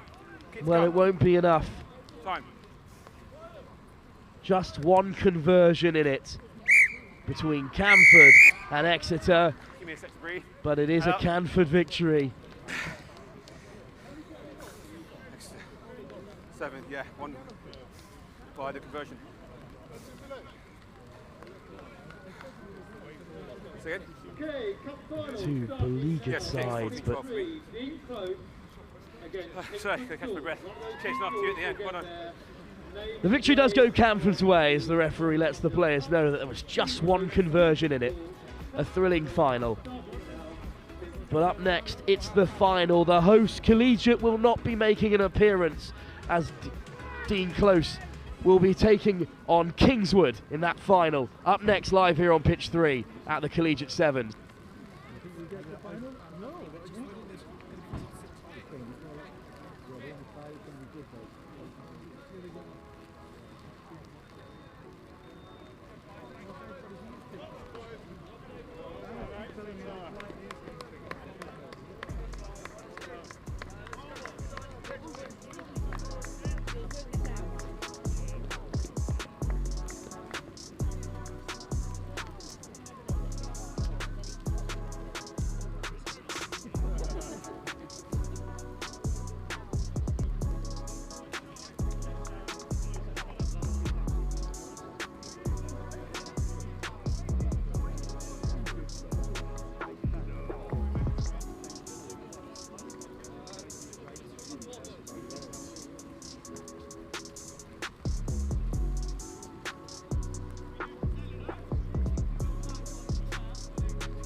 Final kicking off right now. Dean Close against Well, this School. is certainly it, the final of the Collegiate Sevens. The hosts knocked out in that semi-final by Dean Close, yet to appear on our live stream today, but a pillar of the Seven circuit at schoolboy level. They take on Kingswood, who are yet to lose a game of rugby since October in the 15s format.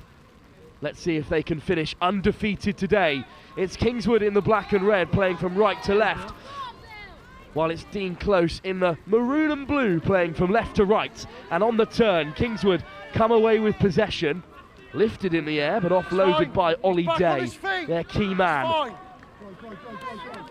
However, turnover for Dean Close.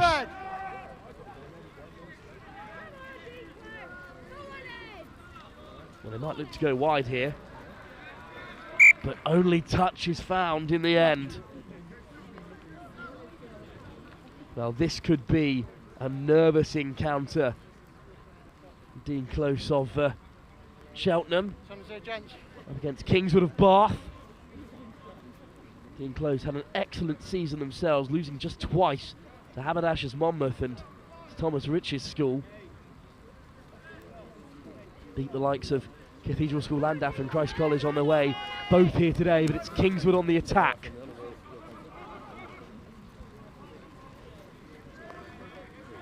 Cutting back against the grain this time. Great line speed. Dean Close piling on the pressure. Jack Thomas driving back his man. Offside, advantage 7. Well, offside. That's over. Kicked away, however, by Kingswood. And lovely footwork, and suddenly Dean Close could be in behind. Away goes Lucas Williams. Well, they kicked away the penalty advantage, and haven't they been punished by Lucas Williams? Beat the first defender with some lovely footwork, and then always had the wheels against the turning Kingswood defence. And in this cup final here at the Collegiate Sevens, Dean Close looked to go 7 ahead.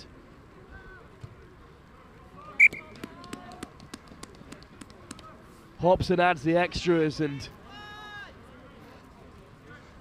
Kingswood, despite their fast start, have conceded some beautiful footwork just beyond the diving Lankilder. Not even Ollie Day was getting back to stop Williams. Backwards! Backwards off the kickoff, but once again great pressure, this time evaded by Kingswood. Ball out wide, but it doesn't go to hands. And one thinks that early in the day that sticks, but with the fatigue and the weather, the rain pouring down, results in a scrum to Dean Close. Back here, gents. Gents. Back there. Crouch. Bind. Set. What a great scrum by Kingswood. 16. Angle. But the angle of the drive, not to the referee's liking. Dean Close will have the penalty. So in reality, it's just clean ball. Benson hands it off. Could be a little bit of space on that left-hand side if they'd like to use it. Tackle there, leave. Harry Thrower that was, taking contact on the left-hand side, the number 9. Shaping up to kick, but instead Benson cuts off that right foot, and well, they've carved out some space on the left-hand side. Archie Wake can't get there. Benson will go all the way. Well, we've seen the wheels on Archie Wake already today.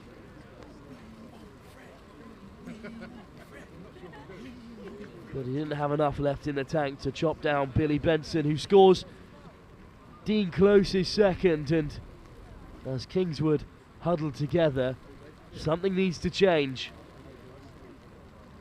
Hobson will look to add 2 more from way out on that left-hand side. It's a great strike, but it'll just drop below the bar.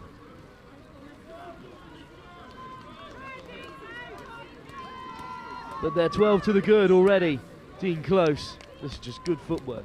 And then there's plenty of players outside. Benson doesn't need them.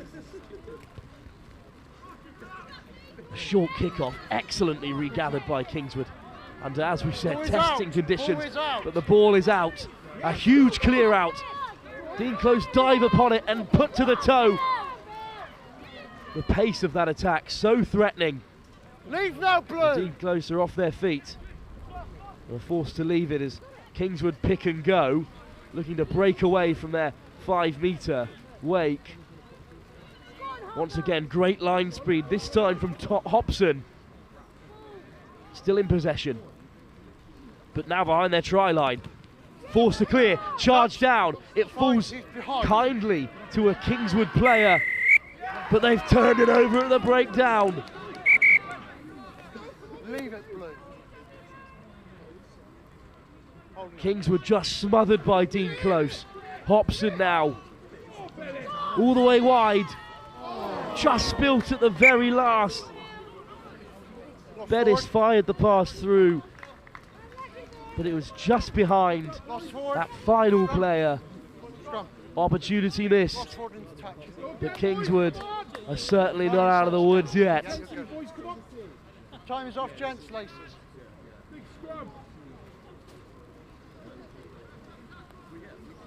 Good play. Time's back on. Crouch! Bind! Nervous time for young Basti Llandaff, who feeds the scrum. Pulls out. And does excellently well to look after possession, and does even better to get the ball away. Tackle! As he was being driven into contact. Llandaff with possession once more. How do you get out of this hole? It's grounded. Scrum. It's grounded. Well, the answer is they won't. Dean Close have forced another turnover. Grounded. And this time it's a 5-metre scrum.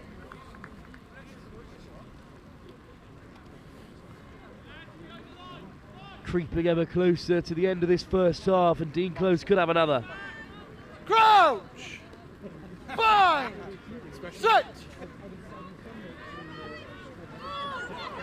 Darting for the line. Excellent tackle by Llandaff. Dean Close keep it alive. They must go wide here.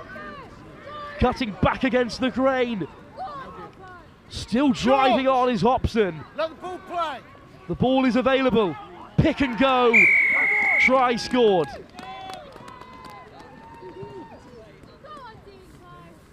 Well, Jack Hobson might have done all the hard work, but regardless, it's ended up with another score for Dean Close, and they'll go into half-time leading by at least 17 as Hobson looks to add the extras.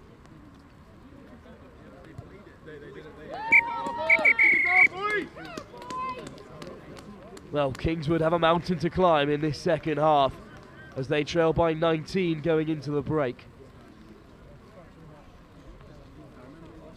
Breaking through tackles left, right and centre.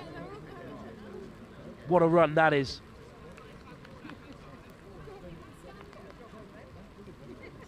Finished off by Jack Thomas in the end for Dean Close. And at half-time in the final game of the Collegiate Sevens, Dean Close may have already put the tie to bed. They've got one hand on the trophy, but with 7 minutes left to play, what do Kingswood have left in the locker after a hard day of rugby sevens? We'll look at the two sides' path to this final. Dean Close, of course, in that group with Malvern College and KES Bath and Exeter School. It was between them and Exeter to make it through to the cup competition. They came from behind to win that game and then saw off the host side Collegiate in what could have felt like a final in its own terms. Kingswood, despite their impressive 15 season, a bit of a surprise package here. Many fancied Cathedral School, Llandaff or Taunton School, but all were put aside by Kingswood of Bath. And then of course we saw here in the semi-final a really impressive performance by them as they put that semi-final to bed taking down King's College, Taunton. Both Taunton sides defeated here at Collegiate, and well, that means we know they've got plenty more to offer in this cup final. Second half to come, 7 minutes for Kingswood to turn it around, and they claim the kick-off. Llandaff once again shooting out of the line come Dean Close. Tackle there, you how? Still in possession, Kingswood, but still in their 22, and Dean Close just smothering possession. Ed Smart in to make the tackle. Leave it. Inside ball this time, and a half a line break. There's the offload. Kingswood roaring away now, looking to turn it over, but once again it's back with Kingswood. Oh, they're just launching these Kingswood players around Dean Close, but now there's a penalty advantage. Basti Llandaff thought he was away, but instead we're back for a penalty advantage regardless. And Ollie Day has added some serious impetus to the Kingswood attack there. There's the tap. Well, listen. What can they conjure up? Once again, it's wonderful line speed, this time from Hobson, but Kingswood get the offload away, and Barton just wearing the tackles. Off their feet, never supporting his own body weight there. He's gone above horizontal, it's dangerous, off you go. Well, we've seen a card here, in fact. Wait. Ed Smart leaves the field. Is this Kingswood's opportunity to get back in the game? Let me get there. Lifted beyond the horizontal. Not the first time we've seen a yellow card for that in this tournament. Nejad gets us started. Jasper Nejad. There's a high tackle there by Heavens. Llandaff just stuttering in the mud, but getting over the gain line. Chardlow puts a man to deck, and suddenly there's a bit of space in behind. Ollie Day. Lead flow! You're off your feet. Chardlow with a long lofted pass. Nejad. The ball always backwards. Dean Close looking to turn it over on the floor, and they have won the penalty. What a defensive set that is. And in the end, Harvey Heaven has turned the ball over and won the penalty. Got player on. Still only 6 on the field for Dean Close. Time's on. Penalty, holding up. It looks like James Hobson might hammer this downfield.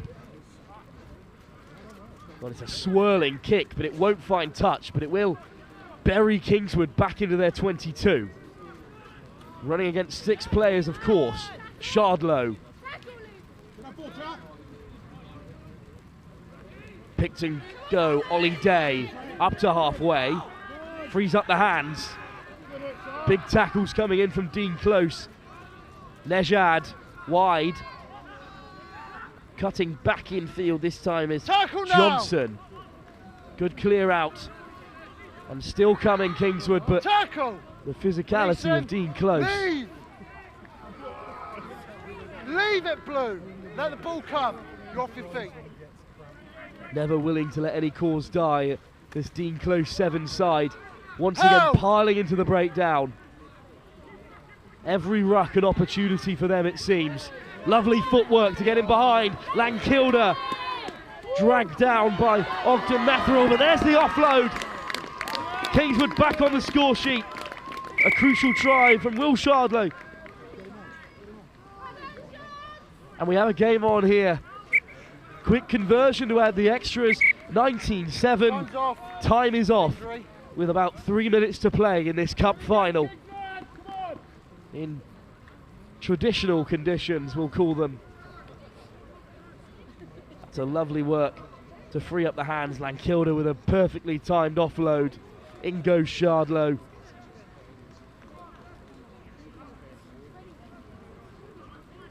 Dean Close Time's back on, gents. return to a full complement of players. They lead by 2 scores. It's touched! And that's been touched, and all of a sudden Dean Close back on their 5-metre line, but it won't trouble them. Well, lovely work. There's a hint of a high tackle from Wake. The referee waves play on. A great tackle there, and Lankilder's over the ball. Penalty for Kingswood. How crucial could that be? What a half Lankilder's having. Great line speed from Hobson, but he's left a hole. Held! Release! Hobson in for the counter ruck, but it still comes the way of Kingswood. Nejad dragged down once more. No way through for Bean. Oh, he steps away! He breaks through the line! Well, make a man eat his words. John Bean has found a hole out of nowhere. Suddenly the game is most certainly on. Who has got the legs? And you thought here that it was all over. There was no way through. Nejad chopped down. It's the number 16, in fact. Jacob Barton, who picks a line where one does not exist and crashes over for Kingswood. What a moment that might be for the captain Barton. And they've kicked deep and long, and it is so unfortunate. And now there's a race to the halfway mark. Dean Close keen to get the game back underway. They lead by just 5. And there's the tap. And Kingswood are on the retreat. Bit of space out wide. Chipped through by Williams, who's taken off the ball. And Lankilder will see a yellow card here. Talk about a tactical foul. Penalty. Lucas Williams, who opened the scoring, was off and away. Lankilder put in the tackle, and well, no complaints from the number 7, who was running off field before the referee could even say his name. Here come Dean Close. They lead by 5, but another score would surely seal it here. Hobson down the short side, still driving Hobson. Leave red! No luck this time at the breakdown for Kingswood. Heaven flings it wide. Bettis puts it to the toe. What a beautifully weighted kick. Knock on is the call. How close was this? Still got time for A lovely kick from Bettis.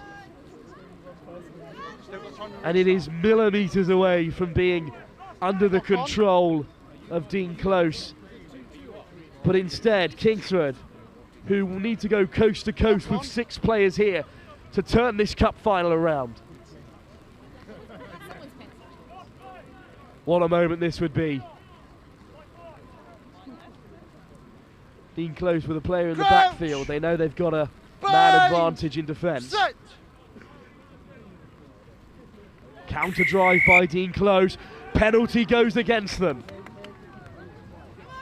What can Kingswood create? Ollie Day in behind.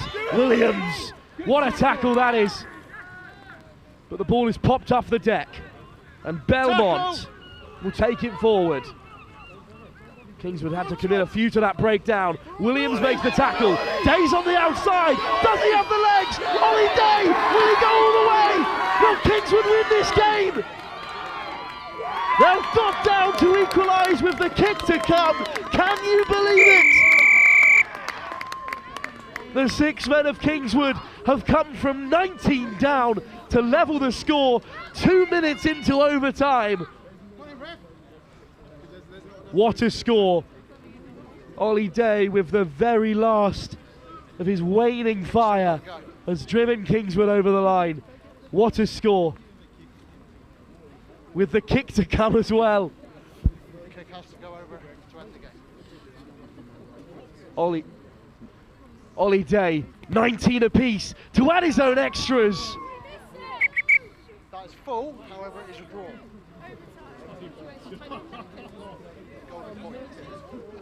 Well, scores are level. But what a moment this is for Kingswood. Williams with that last-ditch tackle. Hobson was beaten, and then Ollie Day just has the pace. Look how close Billy Benson is to that tap tackle.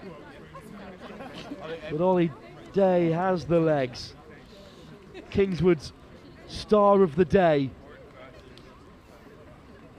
I've got conversion and conversion, conversion, miss.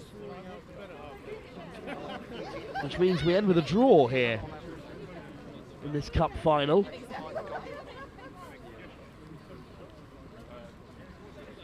Number of tries scored, a number of conversions are the two things that separate the sides, but they remain equal. It's at the discrepancy of the tournament organisers if golden points will go ahead. We'll wait to hear from the organisers what the next step is.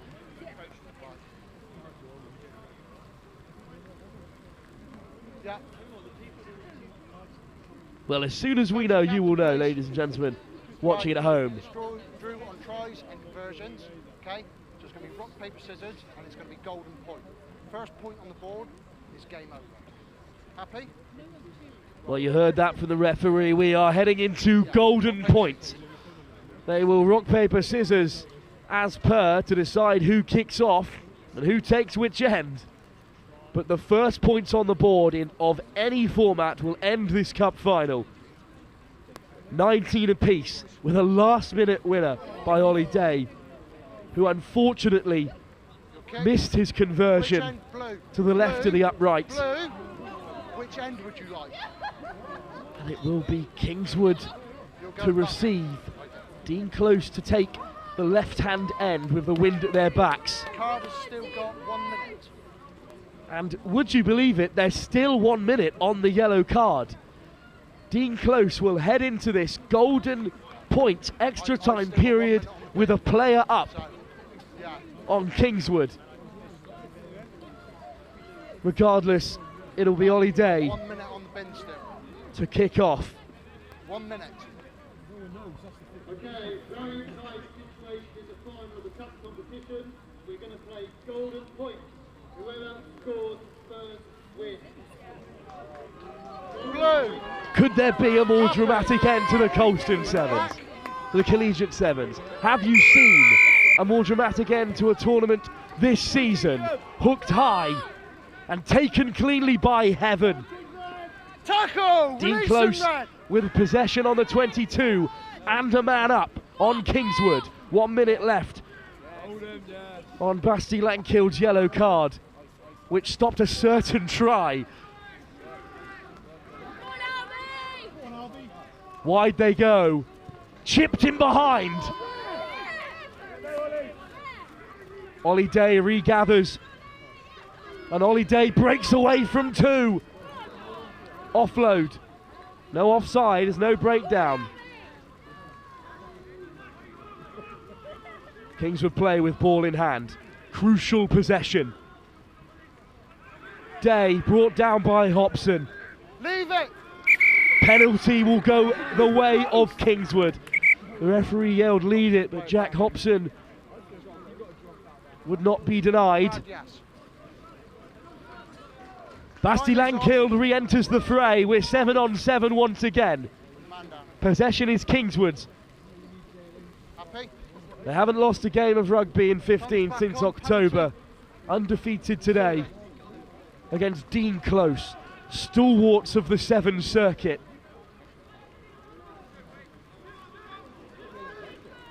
Here come Kingswood. The captain breaks away from one and wins a penalty advantage. Barton back to his feet. Turnover, but a penalty still in Kingswood's favour. Lankilder, Barton skips one out to find Johnson. Weaves his way through two defenders and finds the try scorer Ollie Day. ferocious counter-ruck, but Llandaff holds them off. Still they hold strong, Dean Close. Llandaff can't find an opening. Barton breaks through one tackle, but quickly over the ball, and Dean Close turnover at the breakdown, and they'll waste no time in getting things underway. Just held in that wide channel, but driven into touch. And Kingswood will have it back.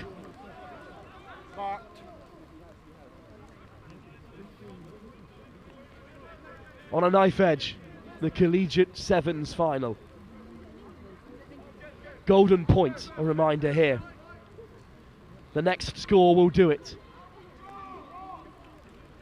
Up go Kingswood. Llandaff has it in possession. Just about held in these horrendous conditions. The rain is continuing to fall. And still Llandaff. Where's the tackle of Bunaser? It's still with Kingswood, despite the roar that went up from Dean Close. But there's the knock-on. The solid Dean Close defensive line have drawn an error. And now it's their turn to take on the Kingswood back line and maybe take the Collegiate 7's. We're here because of Ollie Day's beautiful finish in dramatic fashion, which has taken us at golden point. Scrum for Dean Close, and they come away with it, and they chip it in behind. Llandaff hunted down by Benson. Llandaff's onto it, back to his feet. Benson over the ball. But it's a knock-on advantage for Kingswood. How will they use it? They break the line. Ollie Day's through again. He's got Williams at his heels. Williams drags him down. Day searches for an advantage. Offloaded, and it just flies off the chest of a Kingswood player.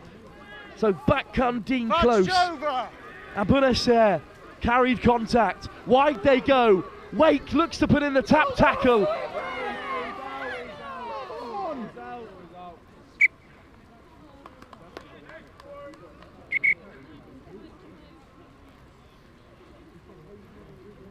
Well, time off on the referee. Llandaff certainly held back the chip through, but I believe that it was just touch that was found, which means it's a Kingswood line out.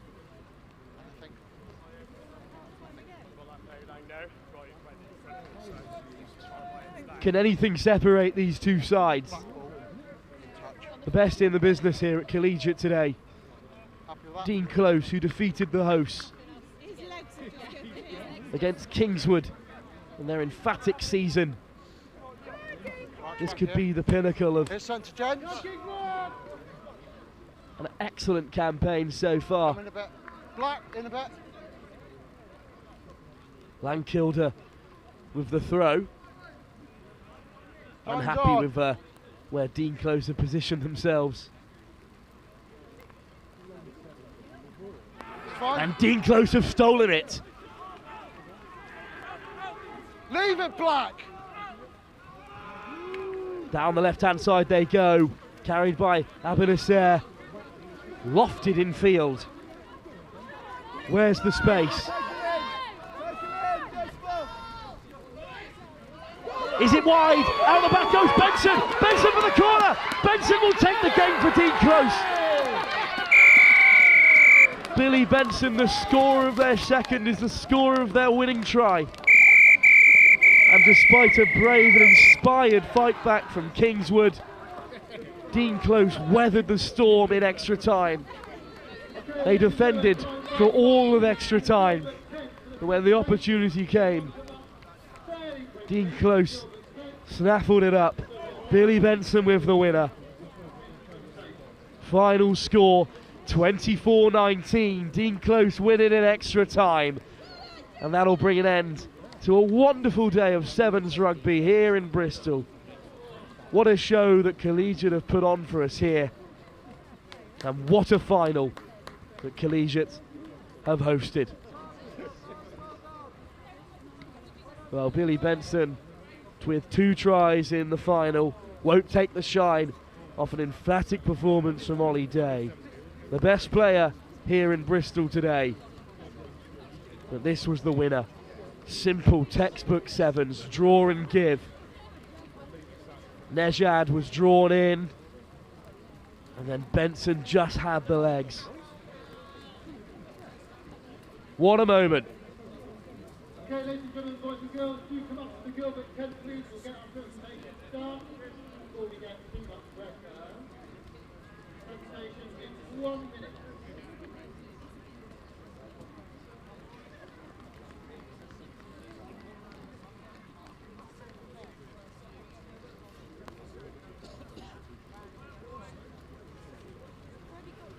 Well, we'll take you through the highlights of this memorable cup final here at the Collegiate 7s.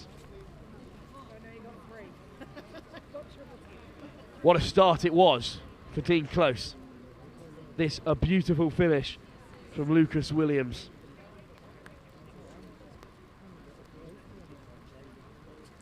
Kingswood shocked in the opening stages, but it didn't stop. Dean Close got another on the board. Billy Benson stepping off that right boot of his. Diving into the corner.